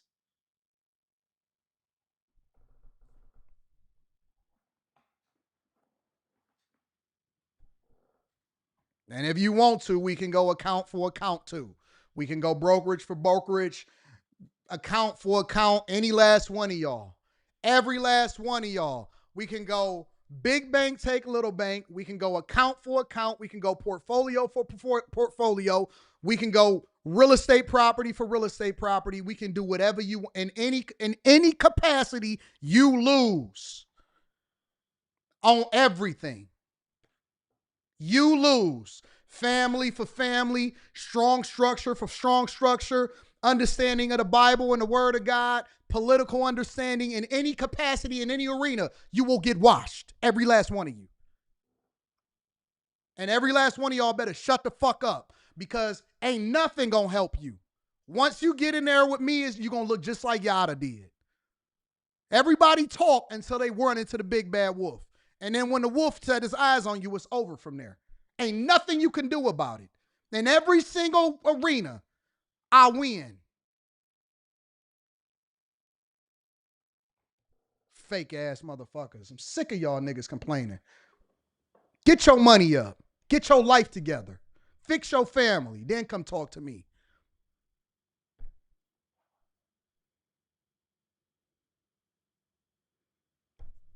Y'all ready to move on with the show? I'm sorry. It's an outer body experience.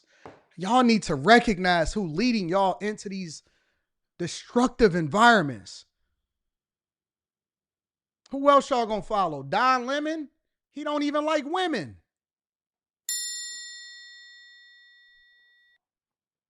Every single person that watches live stream look like a person from Oprah's audience 20 years ago.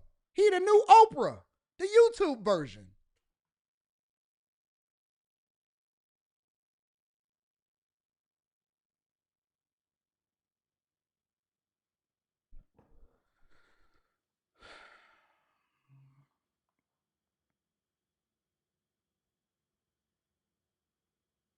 Shout out to Lagoon. I appreciate you for the 100 ball. Thank you, Lagoon.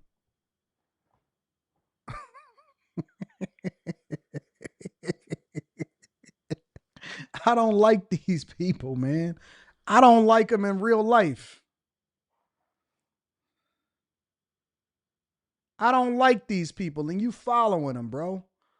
Told you to get that Buffalo Bills Wi-Fi pack, but no. Feds, we up, snitches, holler, cornballs crew. Let's go. Malachi Andrew says, to be fair, he's just an advocate now, not a Democrat. He can carefully play both sides now. I miss Obama, but he signed his Democratic. Man, Obama ain't for you. Obama ain't never did nothing for you, bro. Y'all miss him. Y'all keep missing people that don't even have no kind of bearing with you whatsoever. I miss Obama. What do you miss about him? What did he do for you? Tell me what he did for y'all.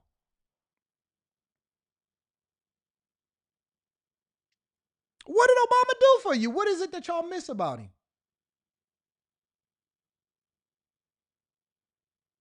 Now, if you sassy, then he, made sure that he advocated for you to be able to marry somebody else that's equally yoked with you. But other than that, what did he do for you?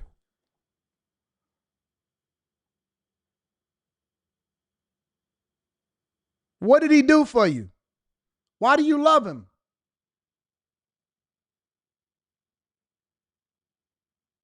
Is that y'all Messiah? Is that the measuring stick by which y'all evaluate what the black community should be?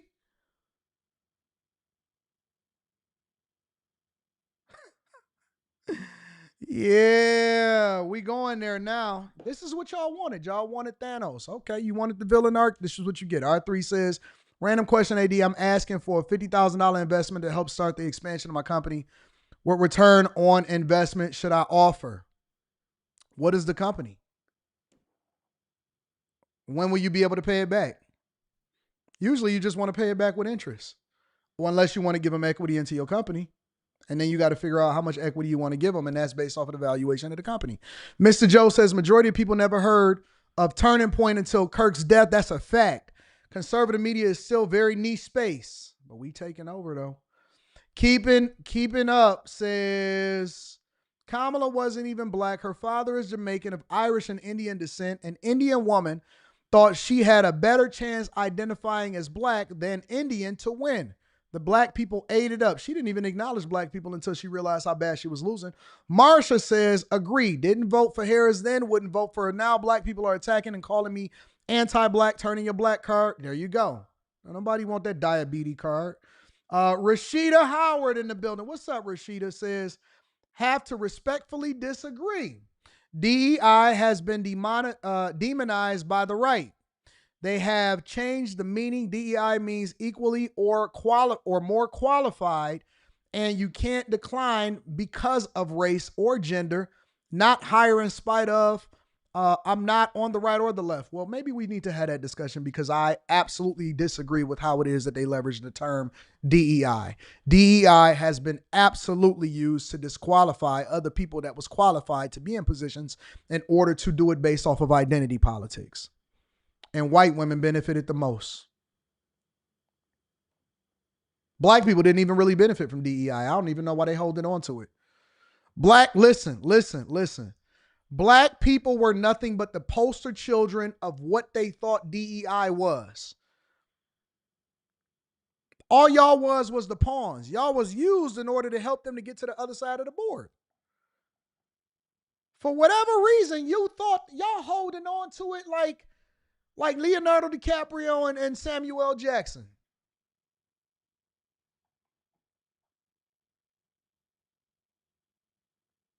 I don't know why y'all so dedicated. Y'all holding on to DEI just like Section 8 and food stamps.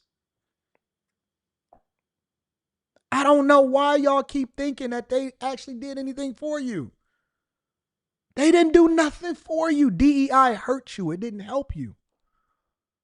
It hurt you. It didn't help you. It kept you docile while everybody else was educating themselves and putting themselves in a position to take advantage of what's going on. You were nothing but a poster child for what DEI is. That's it. Black women with septum nose rings, similar to white women, but except you got gay friends. That's it. And they talk about you behind your back.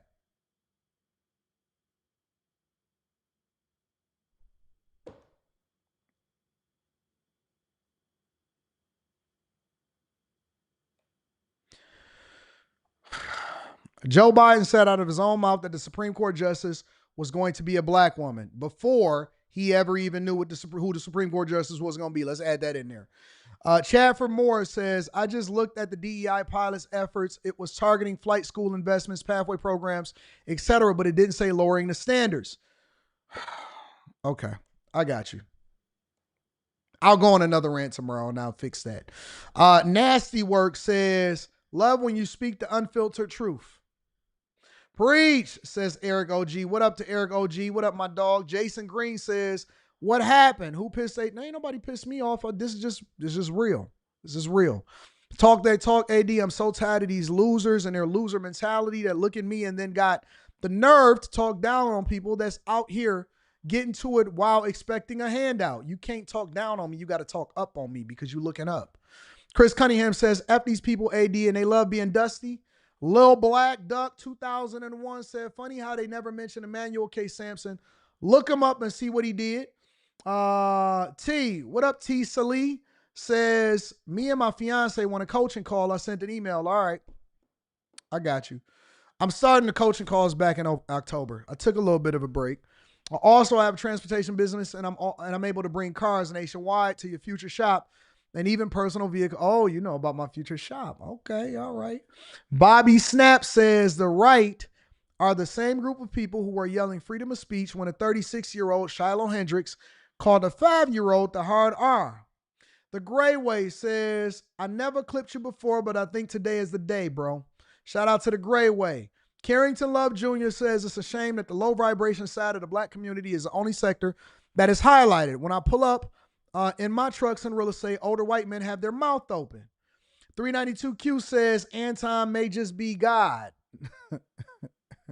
I'm just the closest thing to it that they ever seen. This is the best derailment ever. Give me more, says Sasi. Carrington Love Jr. says, people fantasize about white people's greatness. We talk about the 65-year-old white man and the 25-year-old black man. I'm 32 when I run the Southeast region in the U.S. and auto transport outside corporate. Shout out to you, Carrington Love Jr. I appreciate you. Do the right thing, says Obama told your sons they need gay mentors. He did on his own wife's podcast. 392Q says FBA still celebrating boycotting Target. P. Shank says Anton, a lady defined affirmative action versus DEI. Don't worry about it. I'm going to go on a new rant tomorrow, maybe. Carrington Love Jr. says, I'm one of the top products of what black people work for after slavery. Until this very second, build your own private companies and family businesses. Life insurance for the next generation. Shout out to everybody that's in the chat. I appreciate y'all. Make sure y'all hit a like for the algorithm. Subscribe to the channel and turn on your notifications. Do y'all have are y'all part of the Bag Chasers yet or no? Because we did a live stream yesterday and hopefully that'll add some value into your life. We did a live stream yesterday and hopefully that'll add some value into your life. All right. I want to revisit something. All right, so before we get to the money, because we got some time. Before we get to the money, it's 2 o'clock. All right, we got at least another hour. We got at least another hour. So before we get to the money, let's see, do we going to want to go rate cut? Housing is a scam. Jimmy Kimmel, 2 dead, 3 shot, Pennsylvania, Stephen A. Let's go over to this hanging situation. YouTube is kind of censoring on that, so I'm going to hold off on that. Let's go over to JD Vance. I haven't seen this one, and so let's talk about it real quick. Let's go to JD.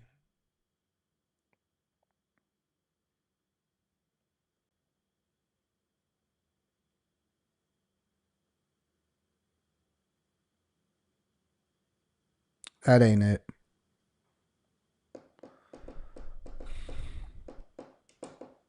Give me a second.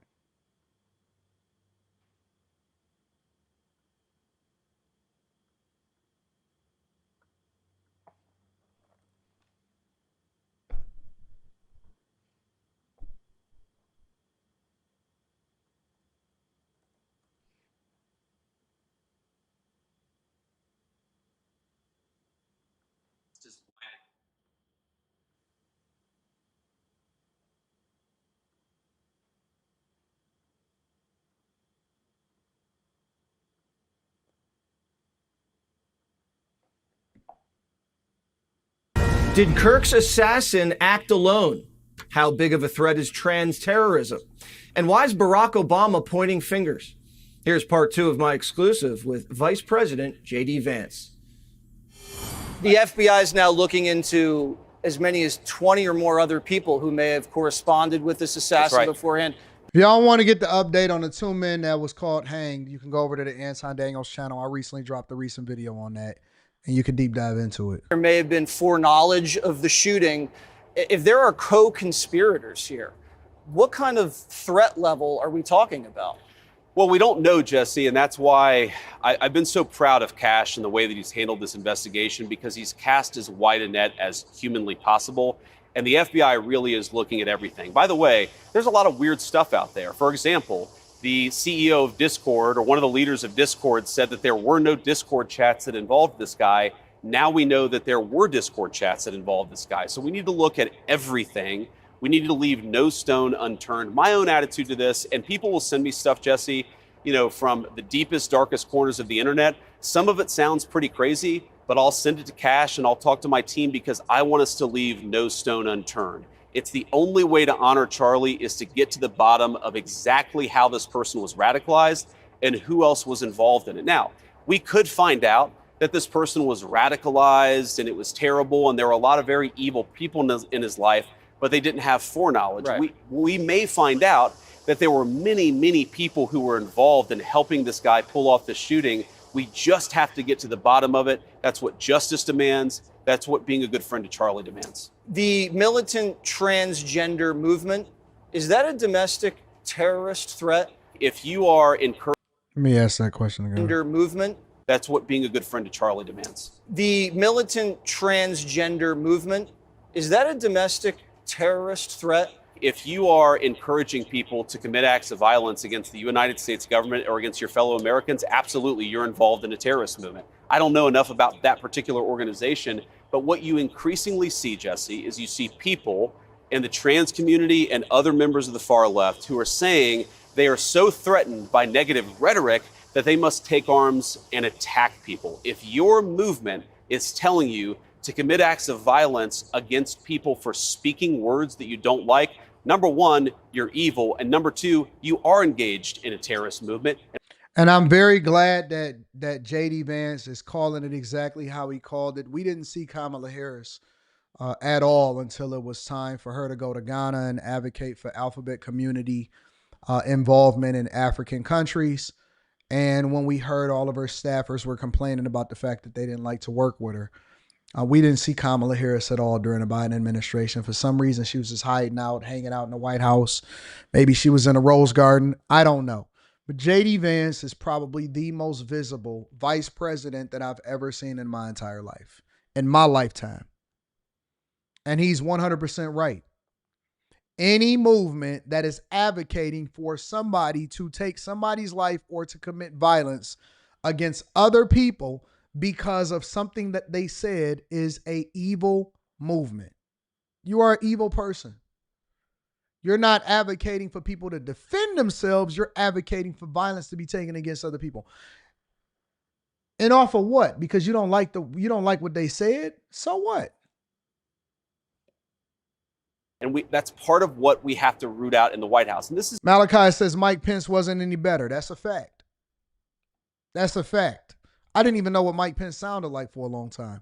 It's very important, Jesse. I've talked to a lot of people about this. I've talked to Stephen Miller probably 7 times in the past 2 days. We are working very hard to ensure that the funding networks for left-wing violence, that the radicalization networks for left-wing violence, that if you encourage or fund your fellow Americans or anybody else to commit acts of violence because you disagree with political speech, you are going to be treated like a terrorist organization, and we're going to go after you. Because And I'm going to say this also. I think that goes for the right also, because there's some real extreme right-wing nuts that I absolutely disagree with. And they think that just because they vote Republican or that they label themselves conservatives, extreme right conservatives, that's not even conservatives, but extremely right people that spew hatred and say that they are going to do something to somebody because they don't necessarily like the way that they live their lives, or they don't like the way that they say something, those people should be targeted also. However, what we have seen recently over the last month or 2 months is that there has been a radicalization on the left side because they don't have any power and the American people voted the way that they vote. So when you talk about the shooter that was over in Minneapolis, when you talk about the shooter that shot Charlie Kirk, those people all, for whatever reason, they are all either in a relationship with a trans person or they are trans themselves. Real talk. I don't believe in that on either side. I don't support it. I don't believe on it on either side. I don't think that people should be looking to do violence against other people based off of how they feel. That is crazy to me. Joe Biden said white supremacy was the biggest domestic terror threat. Which, of course, is absurd. The statistics don't bear that out. But if you look at what the Biden administration did against the phantom threat of white supremacy, we actually need to take some of the lessons and say, if there is funding sources that is going for this stuff, if you're an NGO and you're actually funding riots and other kinds of political violence, why wouldn't we go after that? Why wouldn't we cut off those funding sources? And why wouldn't we prosecute people who engage in violence? It's interesting, Jesse.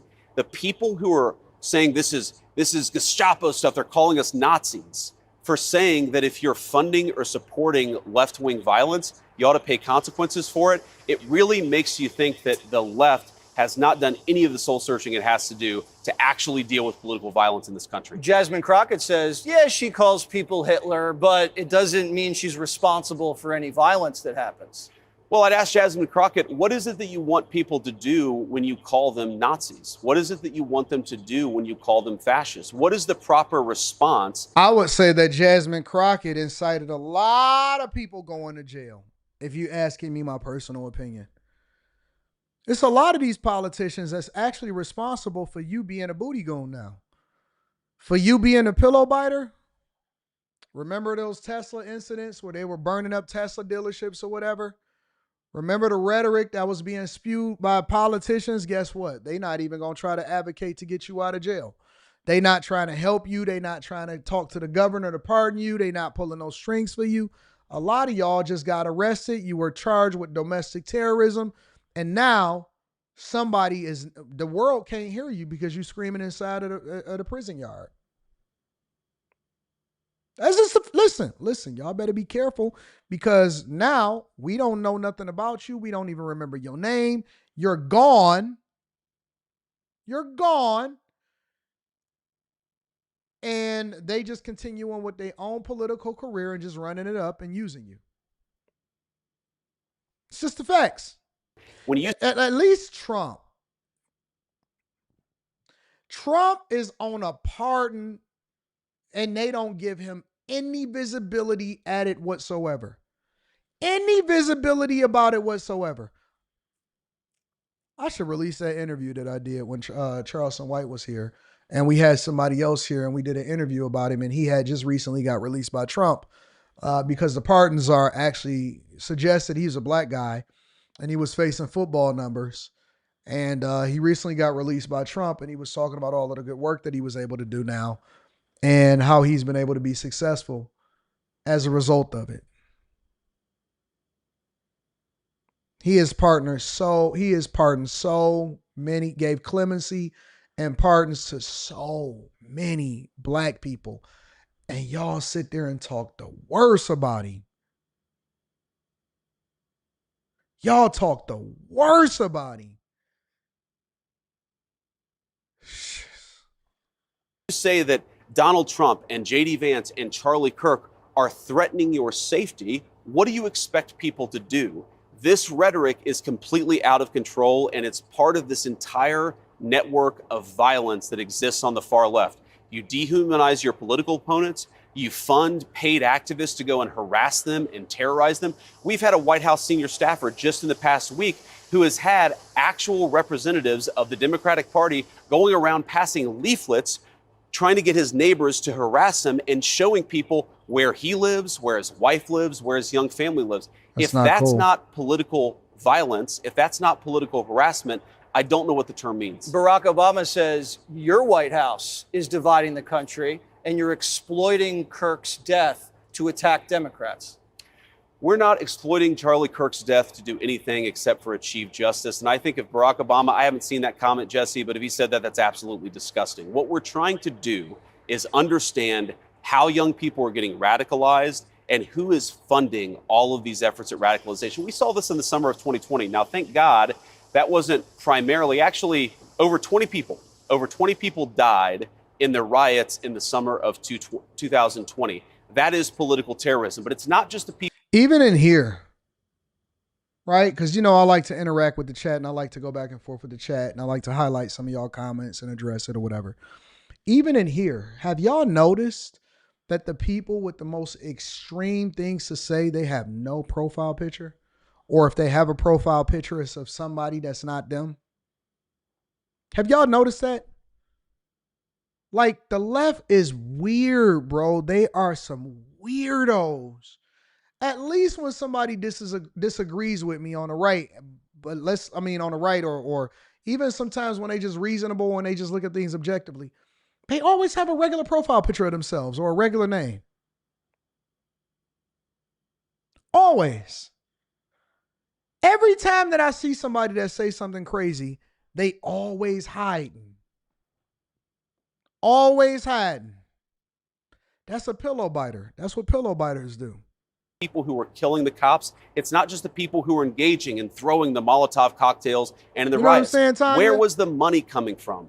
Who was organizing this violent activity? Every time. That is not going after Democrats unless, by implication, you're saying every single Democrat is involved in planning political violence. If that's true, then the problem isn't on Barack Obama's side. We're going to get to the bottom of the truth, and we're going to stop the political violence. And we're going to do it however we have to do it, of course, within the constitutional limits that Charlie loves so much. Joe Biden's FBI investigated Turning Point, investigated Charlie Kirk. I found out a couple of days ago, Jesse, that Joe Biden's FBI investigated a dear friend of mine who's a political consultant.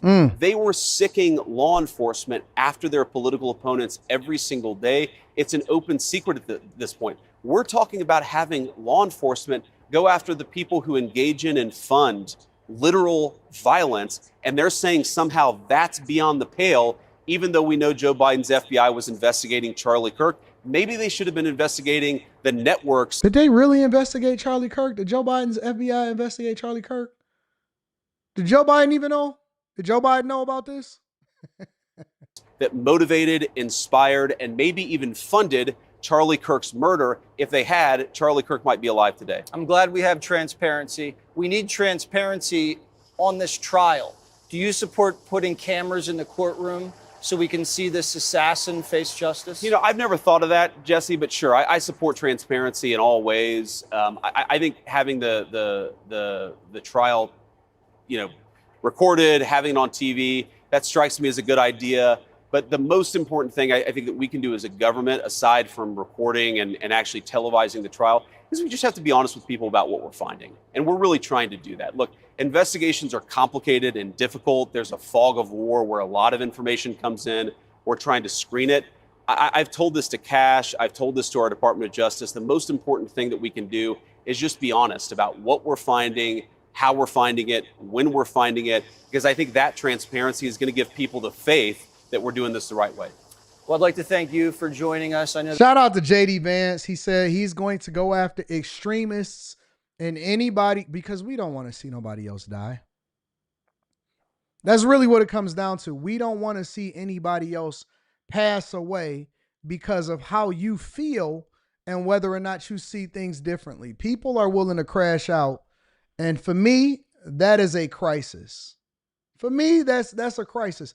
That is something that is worthy of being addressed. Make sure y'all hit a like for the algorithm, subscribe to the channel, turn on your notifications.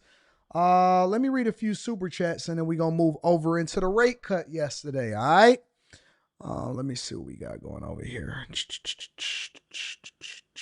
We taking our time today. We cooking today with fish grease, might I add. Quasar444 says Anton is the best to do it on YouTube. Appreciate you, big dog. Appreciate you. Jerome Gray. One of my Dusties that take pictures with their phone. At least he got a profile picture. Says talk get the same talking points. Yaha. LOL. And then he corrected it and said y'all. Shout out to Jerome Gray. Telling you, man, the left is illiterate, bro. YSL says Obama can't even handle his own husband. Oh, my God. I don't agree with this. I do not agree with this. I do not agree with this statement. I do not agree with this statement. All right. Let's get over into the rate cut yesterday. The Fed cut rates by a 1/4 basis point. Some people may not know what that means, but don't worry about it. I'm going to make sure I bring y'all up to speed. Make sure y'all tap into the Patreon. Link is in the description as well as pinned to the top of the chat. This is Jerome Powell. This is Jerome Powell speaking specifically about a rate cut. Anticipated and walking out right on time is Jerome Powell. Let's listen in.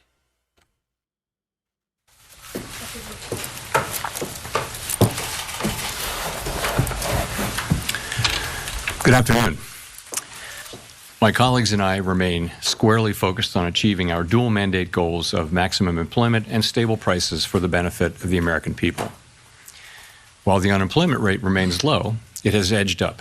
Job gains have slowed and downside risks to employment have risen. At the same time, inflation has risen recently and remains somewhat elevated. In support of our goals and in light of the shift in the balance of risks, shortly. Today, thank y'all to everybody that support the platform. I appreciate y'all. The Federal Open Market Committee decided to lower our policy interest rate by a 1/4 percentage point. We also decided to continue to reduce our securities holdings. I'll have more to say about monetary policy after briefly reviewing economic developments. Recent indicators suggest that growth of economic activity has moderated. GDP rose at a pace of around 1.5% in the first half of the year, down from 2.5% last year. The moderation in growth largely reflects a slowdown in consumer spending. In contrast, business investment in equipment and intangibles has picked up from last year's pace. Activity in the housing sector remains weak. In our summary of economic projections, the median participant projects GDP to rise 1.6% this year and 1.8% next year, a touch stronger than projected in June. In the labor market, the unemployment rate edged up to 4.3% in August, but remains little changed over the past year at a relatively low level. Payroll job gains have slowed significantly to a pace of just 29,000 per month over the past 3 months. A good part of the slowing likely reflects a decline in the growth of the labor force due to lower immigration and lower labor force participation. Even so, labor demand has softened, and the recent pace of job creation appears to be running below the break-even rate needed to hold the unemployment rate constant. In addition, wage growth has continued to moderate while still outpacing inflation. Overall, the marked slowing in both the supply of and demand for workers is unusual. In this less dynamic and somewhat softer labor market, the downside risks to employment appear to have risen. In our SEP, the median projection for the unemployment rate is 4.5% at the end of this year and edges down thereafter. Inflation has eased significantly from its highs in mid-2022, but remains somewhat elevated relative to our 2% longer-run goal. Estimates based on the Consumer Price Index and other data indicate that total PCE prices rose 2.7% over the 12 months ending in August, and that, excluding the volatile food and energy categories, core PCE prices rose 2.9%. These readings are higher than earlier in the year as inflation for goods. Keisha says, facts, a lot of unemployed people not trying to get jobs. Yeah, I think that, and yeah, he is a boring speaker, but he does give a lot of information so that we can speak to it. All right, let me break it down from a C-student's perspective. What he's basically saying is that unemployment ticked up. I believe that's largely based off of the fact that the federal government is right-sizing itself by laying off people in departments that was just stealing money from taxpayers. We also have investment inside of the United States of America, but that's going to take time to ramp up. When they building plants, when they building chip plants, when they're building manufacturing, when they're building the Apple plant, when they're bringing jobs over here to the United States of America, that does not happen immediately. And Trump has not even been in office for a whole year yet. However, we also had the revision of the jobs over the last 12 months, which largely was based off of what happened during the Biden administration. And we revised it down 911,000 jobs. Okay. So when you remove the public sector and you start to talk about real growth in addition to the adjustment of the jobs going down and the fact that inflation is still under between 2 and 3%, I think that warrants a rate cut. But I also believe that Jerome Powell don't like Trump, and he doesn't like the fact that Trump is pushing him for a rate cut, because what they wanted a rate cut at was at least a half basis point. All right, so let me break it down from a C student's perspective more. What is the difference between a quarter basis point and a half basis point?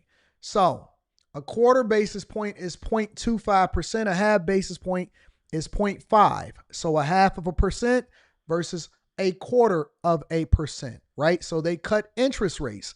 That is the cost to borrow money. Everything that we do here in the United States of America, in which we leverage a bank, we have financing, you refinance your credit cards, financing when it comes to the cars that you buy, groceries, companies increasing the cost of goods because the money is not as cheap to borrow in order for them to stay afloat. Even cities. Chicago recently had a rating cut. Detroit recently had a rating upgrade. The cost to borrow money, millages, the cost is more when the interest rates are up. When they lower the basis point, so he only cut it a quarter of a basis point. When they lower interest rates, that means it's much easier and affordable for you to do business on the things that we've normalized inside of the United States of America, right? So you're right, Onaka. Trump calls him too late Powell. You don't wait for the economy to do what it does before you start to react to it, in my humble opinion. You head it off, and then, okay, so I'll give you an example. During the Biden administration, they waited till inflation hit above 8, 9, 10%. In some places, it was above 12%, depending on how you lived your lifestyle, in order for them to increase interest rates, which cut jobs. The Biden administration tried to buffer that by increasing the job growth in the public sector. So basically, he was hiring people for jobs that wasn't needed over in the federal government. That way, when Trump came in and made it seem like, oh, Trump is cutting all of these jobs, no, we had an overinflated amount of jobs that were not adding value, and it just increased the cost of doing business for the federal government. So what happened was, all right, y'all rolling with me so far? So what happened was, because inflation was so high, inflation shot up like a rocket, just jumped up. And I'm going to tell you what the residual effects of that is. Inflation shot up. Inflation had exploded. Trump handed Biden inflation at under 2%. It exploded. The only way that the federal government or the for them to be able to get control of inflation is that they had to raise interest rates. It's the only tool that they had. And so they raised interest rates. They kept increasing interest rates. They kept increasing it. Half basis point, half basis point, half basis point, half basis point. That's why everybody that refinanced in 2020 and 2021, they got great interest rates on their homes. They bought more home than they can afford a lot of times, and then it made them house poor. Now they can't move because they can't sell their house, or they can't refinance because they'd be refinancing at a higher interest rate. So they'd be paying more money to stay in the same house, and so they're stuck. People don't want to finance houses anymore because they're still having the interest rates at pandemic levels, and they're not cutting interest rates, which makes money cheaper for you guys to do business, which spurs the economy. The more money that is rolling around, the more money that is being spent, the more money that people are spending to buy homes, cars, using credit cards, all of this type of stuff, because money is cheaper to borrow, right? The more you expand your business, the more you buy equipment, you get the economy circulating. But it's stagnant because Jerome Powell, too late Jerome Powell, he does not want to cut interest rates because he's reactionary, in my opinion, in my not so professional opinion. And so, long story short, what I am teaching you guys, or what I'm telling you guys, is interest rates were used to tamp down inflation. Inflation has been tamped down, and they are not cutting interest rates to make money easier for y'all to borrow, thus making it cheaper for you guys to do business, buy homes, and do all of the things that you want to do. And so the people that are winning, which I'm not complaining, are the people that are cash rich, the people that generate a lot of revenue, or they have a lot of cash to make plays because money is not so easy to get a hold of. When money was easy to get a hold of, what did we see? We seen a spike in paying for prices because people were basically getting at cheaper rates. They would finance anything because they can finance it for a long time at the lower interest rates. Homes, refinances. People was refinancing like crazy. They was buying homes like crazy. They was buying homes at historic levels, and they was buying it sight unseen. They was buying homes with no inspection, $100,000 over asking. It's no balance. It's no balance. And that's why Trump wants him to cut interest rates, because it basically incentivizes people, small businesses, and everything to continue to spend money and expand their business, thus hiring more people and circulating more money in the economy.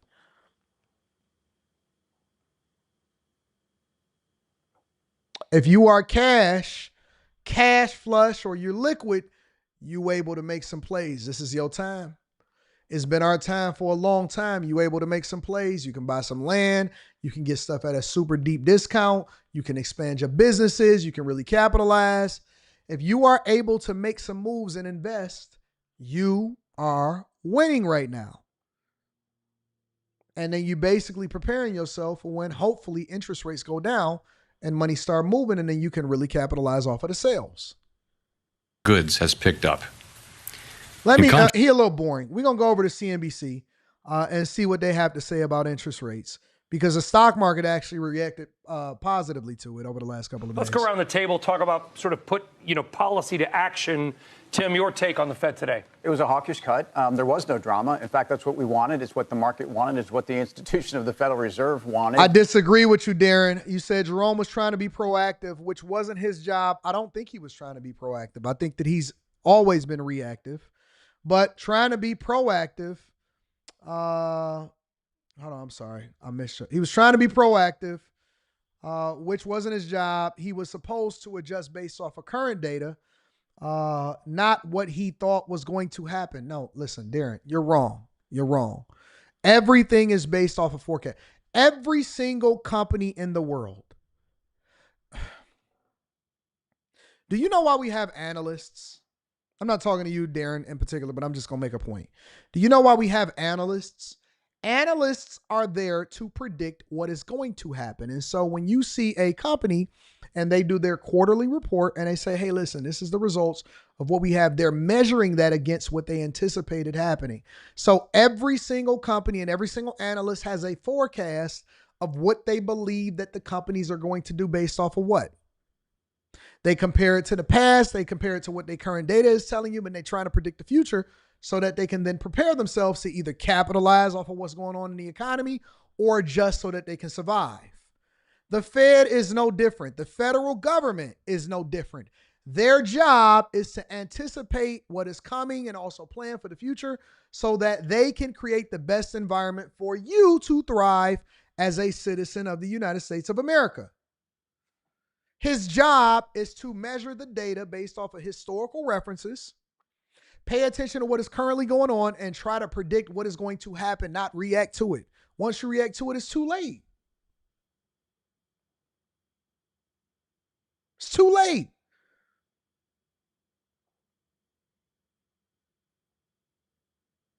How did you not see this coming? And I think if you look at what the market had priced in, it had absolutely priced in 25, but it was inching for more than 2 rest of year and 1 in 26. I don't think it's a disaster. The downgrade of if you're telling me that his only job is to react, then he needs to be fired ASAP. So no real surprise here. But when you hear that from the Fed, and what we all say all the time is that a growth scare is something. All right, we got to get Billy up out of there. He's being too insensitive towards black people. He's being racist. And so, see, we going to get him up. But listen, if they're mad, disrespectful, we cool with people that disagree. We even cool with people that talk a little bit of smack. But if you're mad, disrespectful, then you disappear forever. That would be a lot more powerful than the Fed not doing another 25 or 50 basis points. They didn't say that. I think he should have cut it at least 50 basis points. I'm kind of happy we got this one out of the way because I actually think this was as uneventful outside of what it is for the institution of the Federal Reserve. And I thought, Bowman and Waller did a great job. Even with the Myron call for half-point What cut? did you expect? I mean, I expected that, or I expected an outlier, and that's what we got. Everyone else voted in line. Yeah, I think those two folks that dissented in the last meeting, I think it's pretty interesting that they didn't dissent this time. It was such a big deal. We hadn't seen two dissenters in a very long time. That was kind of the narrative when you looked at that last meeting. So at the end of the day, I think they kind of did what they did. Lower controversy, your rate what? On your home is 2.68%? That's pretty incredible. That's pretty impressive. Needed to do. They signaled, what is going to be the case. I don't think. Again, Brandon Burke, a basis point is just basically translating it into how the Fed is saying it, but the reality of it is just a percentage. So if it's 25 basis points, it's 0.25% interest rate cut. If it's 50 basis points, then it's a 0.5% basis points. If it's if you're doing it 0.75, right? So 3/4 of a basis point. If you're doing it a whole basis point, that is a 1% interest rate cut. So just translate it. They try to make it seem more complicated than it really is, but it's just like going into tech. It's just like getting a job. And if you're there long enough, you actually learn the lingo, then you'll understand what they're saying, and more importantly. So basically what they're doing is they're saying that they're cutting interest rates 0.25%. And that way they're actually making money cheaper, but not as cheap as it should be, cheaper to borrow. But they're signaling that they're going to cut interest rates even more. And interest rates affect everything that we do from a financing perspective. I think there was too much expectations that there would be that much more than 75 basis points this year. See, when he says 75 basis points, that's 0.75% interest rate cut. It's just a 0.75 basis points. All right. Little surprised at just two expected 25 basis point cuts. No worries, Matthew. I got you. They seem pretty much in the camp that their dual mandate is fairly balanced right here. And, I just think of this. The stock market basically closed flat. The 10-year yield closed flat. I mean, this is the sort of market we're going to be in. I think that PCE that's coming up is at the end of next week. I mean, might that be something that folks are, concerned with? We saw the inflation readings over the last 2 weeks. We just didn't see any stock market volatility in around those sorts of things. Yeah, but we have an S&P, Dan, that's up, I think, and don't at me, as Guy would say, 10% over the last 3 months. So was it a buy the rumor? Well, you also had gold. Gold has gone up 11% in that same time period. When's the last time we could ever remember that gold has gone up in tune with a huge rip in the stock market? So there is some stuff going on under the surface. I believe that crypto was up also. Yeah, and rates did come down ahead of this, to your point, right? We saw yields come down basically 10% in the last 2 months, from the 30-year down to the 2-year. So I think there was a lot of preloading, front-loading on this. Yeah. I think there's going to be more 25 basis point cuts. 3. Yeah, I think so also. Jerome Powell is not going to get aggressive. He's not going to do a half basis point. He's going to continue to do 25. I mean, he's not going to do a 50 basis points. He's just going to continue to do a 25 basis points because he's not going to do 75. He's not going 50. He's going to continue to do 25, and I think it's going to annoy Trump, and you're going to see Trump talk about Jerome Powell and wanting to get him up out of there and get him fired. Make sure you guys hit a like for the algorithm, subscribe to the channel, and turn your notifications. Before I read Super Chats, just give me a second. Give me a second. I actually want to react to a woman that basically is saying buying a house is a scam.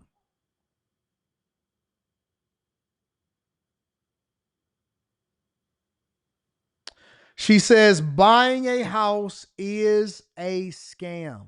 And then I'm going to read Super Chats right after that.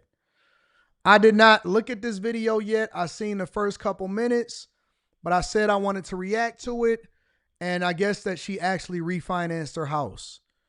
Let me see what she got to say. So my husband and I refinanced our mortgage today because interest rates dropped and it was enough to save us $300 a month.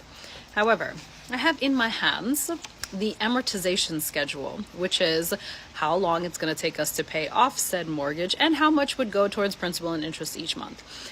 And I want to use this to talk to you about why home buying in America is an absolute fucking scam and why this will be the last house we ever buy in this country.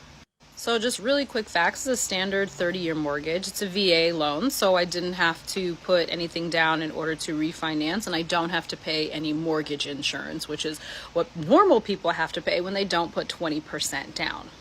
All right, so mortgage insurance is called PMI. It's called private mortgage insurance, and it's what you have to pay. For a lot of you, you already know this, but I don't want no man left behind. I want to be able to add the context so y'all know exactly what she's communicating, all right? That means that it's basically insurance against yourself defaulting because you're putting so little down on the house. So your regular insurance, you're still paying that. But now if you put less than 20% down, if you have less than 20% equity in the house, a lot of people like to put 3.5% down. Some people are taking VA loans. Well, in that case, you have to pay private mortgage insurance. It's an additional amount of money that you have to pay in order to basically prevent yourself from being able to default against yourself. It's insurance against you defaulting against yourself because you put down less than 20% on the mortgage. Most people have 30-year mortgages. Most interest rates, whether you buy a car or you get a mortgage, you're front loading it, meaning that the majority of what you're paying in interest is going to go, or let me say it again. The majority of what your payment is doing is going towards interest with very little going towards the principal. So when people say, man, it's better to buy a house, unless you stay in it for the next 15 years or pay off the mortgage, it really doesn't matter. Most people, they wind up paying 2 or 3 times more than what the house is worth by the time that they pay it off. And that's not including maintenance. That's not including insurance. That's not including repairs. That's not including property taxes. And so when people refinance, most people that finance, and the banks have sold y'all on the idea of getting the most house that you can get based off of how much you can afford and getting a 30-year mortgage. So if you're 40, you're going to be paying it till you're 70. And that's not even including all of the other things that I just named. And you got to hope that your kids keep it. And then that's considering that you never refinance. The problem with most people is that they all go based off of their payment instead of going based off of what they need. Most people go based off of their payment instead of what they need. So when you talk to people and you say, hey, man, you know, what's going on? What's your housing situation? Oh, my mortgage payment is. You see people that's buying a house, by default, they never even consider a 10-year or a 15-year. They never even consider putting more down because they going based off of the payment. Oh, man, my payment is going to be, and they're measuring their payment based off of how much they make. My payment is still going to be, and the bank is depending on you to do that. And then when you get 5, 6, 7, 8, 9, 10 years into your mortgage, or you get some equity into it, they're going to say, hey, man, you can refinance, right? Refinance for what? Pull some money out of your home in order to make some investments, pay down debt, send the kids to college. Your home is an investment vehicle. No, your home is supposed to be a way for you to keep a roof over your head so you don't get rained on and turn into being homeless. And so you don't lose your job and then have a year to try to find one, and then you wind up losing your house because you're going to foreclosure because you can't afford the home. It's banking on the idea that you're going to be able to hold down some of the same jobs or similar jobs for the next 30 plus a year, and you don't refinance. That is a heck of a gamble. That is a heck of a gamble. So a lot of times what people will wind up doing is they'll refinance, and then they start to look at the numbers, which they never look at when they're signing the numbers, when they're going through the, refinancing. They don't look at it.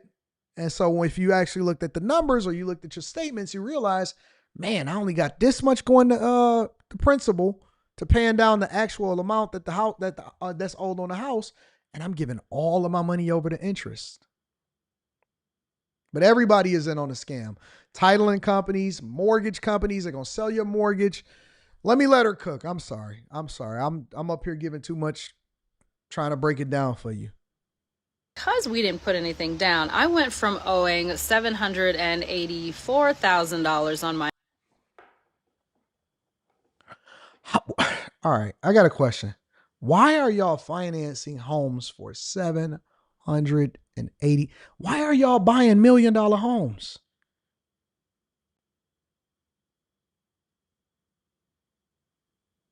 Why are y'all buying? You are right, Darren. Salesmen don't discuss prices. They discuss payment. That is the number one rule in sales. You discuss the thing that they can afford, not the thing that's going to throw them off. You don't want to say, hey, man, listen, the price of this home is $1 million. You say, hey, man, your mortgage payment will be, hey, the price of this car is $70,000. You say, well, listen, we giving pretty good interest rates, and we got this deal where you can basically get it in, and this is what your payment is going to be. Why are y'all buying $700,000, $800,000, $900,000 homes, man? Y'all smoking crack. Honestly, y'all are genuinely smoking crack. I don't think that I would ever finance a $1 million home. Maybe I will. I don't know. I never say never. Maybe I finance it and try to pay it all off within a year or something like that because your money is tied up in other investments. 30 years, $1 million. I know her mortgage payment got to be it's got to be $5,000 or more. She got to have a $5,000 plus mortgage payment or more. My home back up to $795,000. But my original interest rate on this house was 6.2%, and now it is 5.6%. We are planning on selling this house when my husband retires in 4 years and exiting the U.S. So, of course, I was interested to see what will I owe. They might as well to rent it. What's the point of buying a home if you planning on leaving the United States of America? Within 4 years, you might as well have sold it and then go on rent and then take the money. Whatever. I don't get it. These people really need an advisor. They need a coaching call. At that time in 2030. And at that point in 2030, we will owe just under $750,000. So I will only have paid off $50,000 worth of my mortgage in the next 4 years. Principal. But the math ain't mathin' because my payment is $5,700 a month. I knew it. The math is mathin'. Nobody hid no fees from you. Nobody told you to do anything differently. The math is mathin'. You are paying interest. Yes, on a 30-year mortgage. And so you then only going to have $50,000 in equity, even though you're paying over $60,000 a year towards your mortgage. You're paying over $60,000 a year for your mortgage, but you're only going to have $50,000 in equity, and y'all going to sit here and tell me that it makes sense. And that ain't, again, it ain't including property taxes, maintenance, issues, breakdowns, insurance, none of that stuff, and PMI. $5,700 a month times 50 payments is $285,000.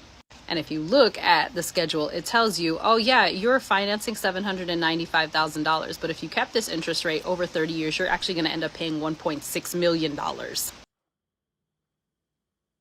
More than double. You're going to pay, what did I say? You're going to pay for the house 2 to 3 times over by the time that you finish paying it off. But the biggest scam of all is how much interest they charge you the first year you own the house. It's not a scam. And I have other videos on this. I've talked about it. Again, I put myself in this situation. It is what it is. The point is I'm calling out the banks because they are fucking ridiculous. Y'all amaze me how y'all get mad at the banks.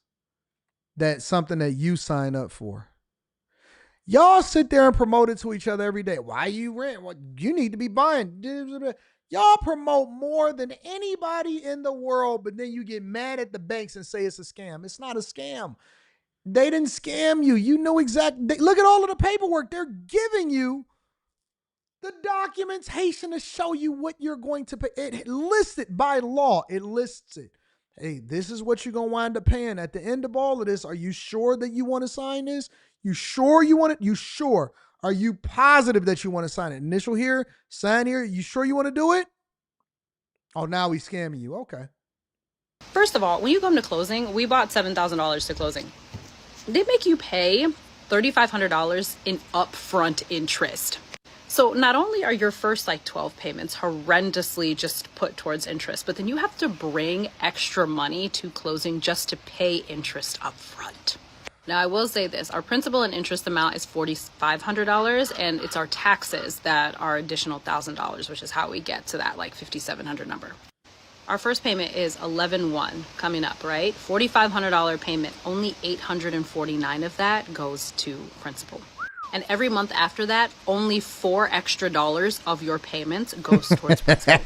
My very first payment, $4,500 payment, $3,700 of that. Sound like they should have joined the Bag Chasers on Patreon last night for Block Club because Anton was giving game. Shout out to all of the Patreon members. Shout out to all of the Bag Chasers that was tuned in. We only streamed for an hour, but it seemed like we streamed for 3 because it was jam-packed with receipts, informations, walkthroughs, videos, everything. Gave y'all the whole shebang, didn't hold anything back. Didn't matter if you was a beginner, didn't matter if you was a veteran, didn't matter if you had been doing it for 20 years, if you had just now trying to figure out what is this thing and how should I approach getting...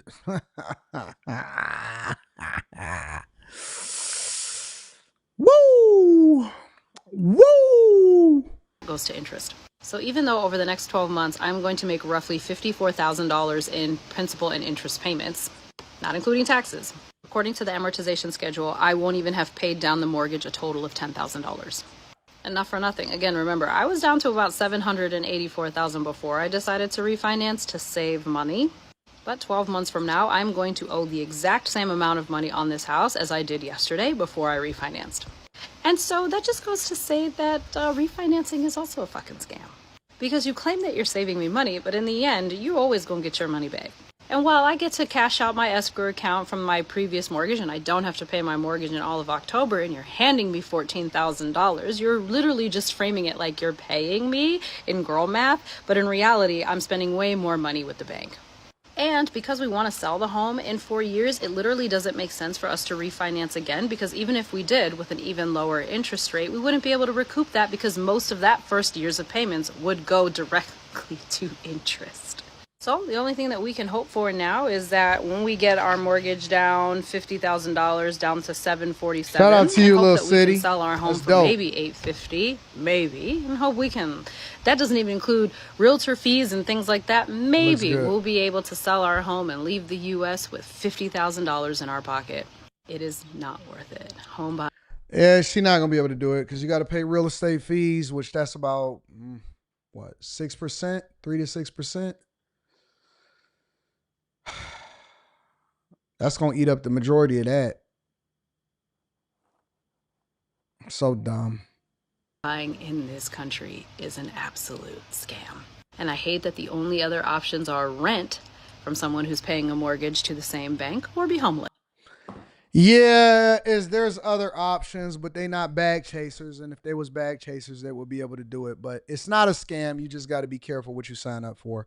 Make sure you guys continue to hit a like for the algorithm, subscribe to the channel, and turn on your notifications. How long we've been streaming? 3 hours? Almost 3 in. We about 3 hours in. That's enough. That's enough. I done went off on y'all. I done gave y'all the game. I done broke down from a financial perspective. We went into rate cuts. We went into mortgages. We talked about J.D. Vance. We talked about black people leading black people into the mire. We did some work today. Let's give yourselves a round of applause.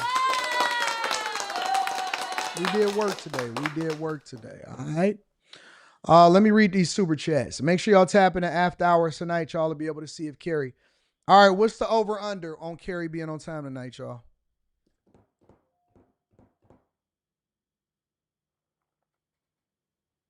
What's the over-under on Carrie being on time tonight, y'all? If we start the live stream at 10:30 p.m. Eastern sharp, who's going to be on time and who's not? All right, all right, this is what we're going to do tonight.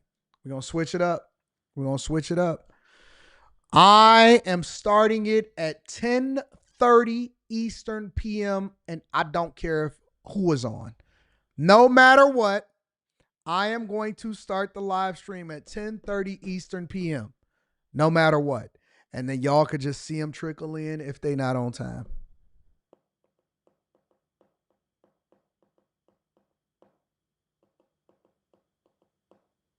Y'all said over 37 minutes. Under, she not making it. Carrie, they don't have no faith in you. Carrie.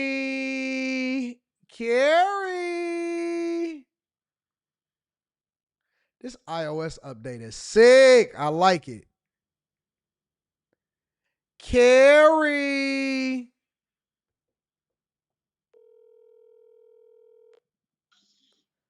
No, don't call me. Carrie. I'm not talking to you or anybody in the chat. Y'all not supporting me. Y'all not encouraging me. We said we gonna pray for you. Pray for me. But I'm preparing myself now. I'm gonna be there before you. I don't believe that. Watch.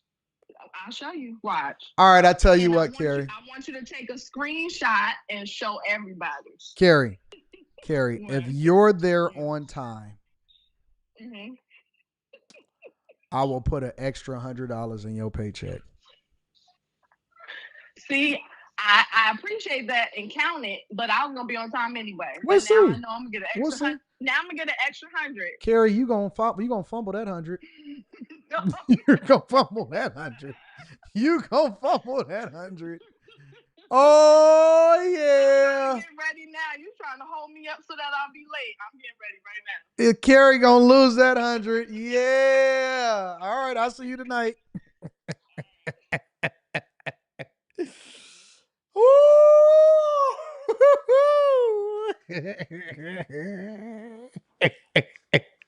Carrie gonna lose that 100, y'all. I don't believe it. Shout out to Yes. HVAC says yes for people. Shout out to Yes for keeping people cooling in Baton Rouge. Thanks, AD, for all that you do. Y'all go subscribe. Shout out to Yes HVAC. Y'all go and subscribe and holler at him over there in Baton Rouge. Jack Beats in the building. Shout out to Jack Beats. Jack Beats says, phenomenal explanation. Please clip this interest rate segment so I can send it to my people. I got you. I'm going to drop it in a separate video. It'll probably come out like Saturday. Let's say Saturday. Shout out to you, AD, and the Bag Chasers. I bought several hundred shares of Open Door stock at $4.50. Now we up. Rate cuts are a cherry on top. About to check out the Block Club replay. Facts. Shout out to you. MP is in the building, says, would you refinance at the recent rate cut, or would you just wait it out to drop a little more as a homeowner of less than a year? I would not refinance if you've been a homeowner for less than a year. I would be putting a majority of your money towards the principal. I don't think that a quarter basis point is going to make that much of a difference. You ain't even going to make that back in fees. Just being honest, I would just wait. Just chill out. Focus on trying to pay down your mortgage and knock that interest rate down. Knock down the principal. Put every dime that you get towards knocking down the principal. Nichelle says the fact that she's smart enough to review the amortization schedule but put no money down is nasty work. Mr. Joe in the building says when you add up the true costs, they lost money. It's a fact. KY or Kai Holiday says, not a scam. You just made a dumb decision. Nichelle says, ladies, please don't let your dream of a bigger house be the end of your marriage. And it happens every single day. Daddy in the Caddy says, if ITI and PTI rent, probably a bad idea to own a house. PJ says, I can't wait for this coaching call, AD. I'm trying to buy a home soon, but not if it's going to make me house poor. I'm going to watch the Block Club video right after this. You need to watch that Block Club video ASAP before you buy a home. All right.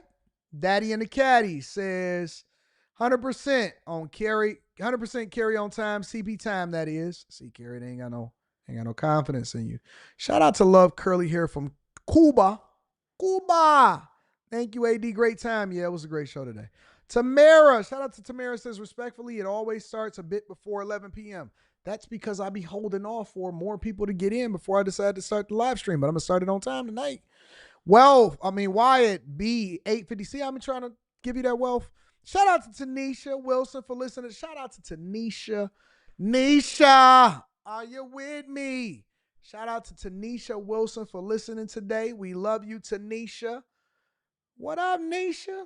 All right, y'all. So listen. Yeah, we in the building. Life is good. And we got after hours popping off tonight. Carrington Love Jr. said, listen, Anton, my girl's house is $500,000. I ain't gave her a dime on it. $2,800 a month, middle class nurse. We will never get married because of the decision she made. Student loan debt is a worse decision than not get married. To have a mortgage is not really that bad. It's not that bad. Just make sure you get a prenuptial agreement. I love y'all. I appreciate y'all. I'm going to see y'all tonight. Peace.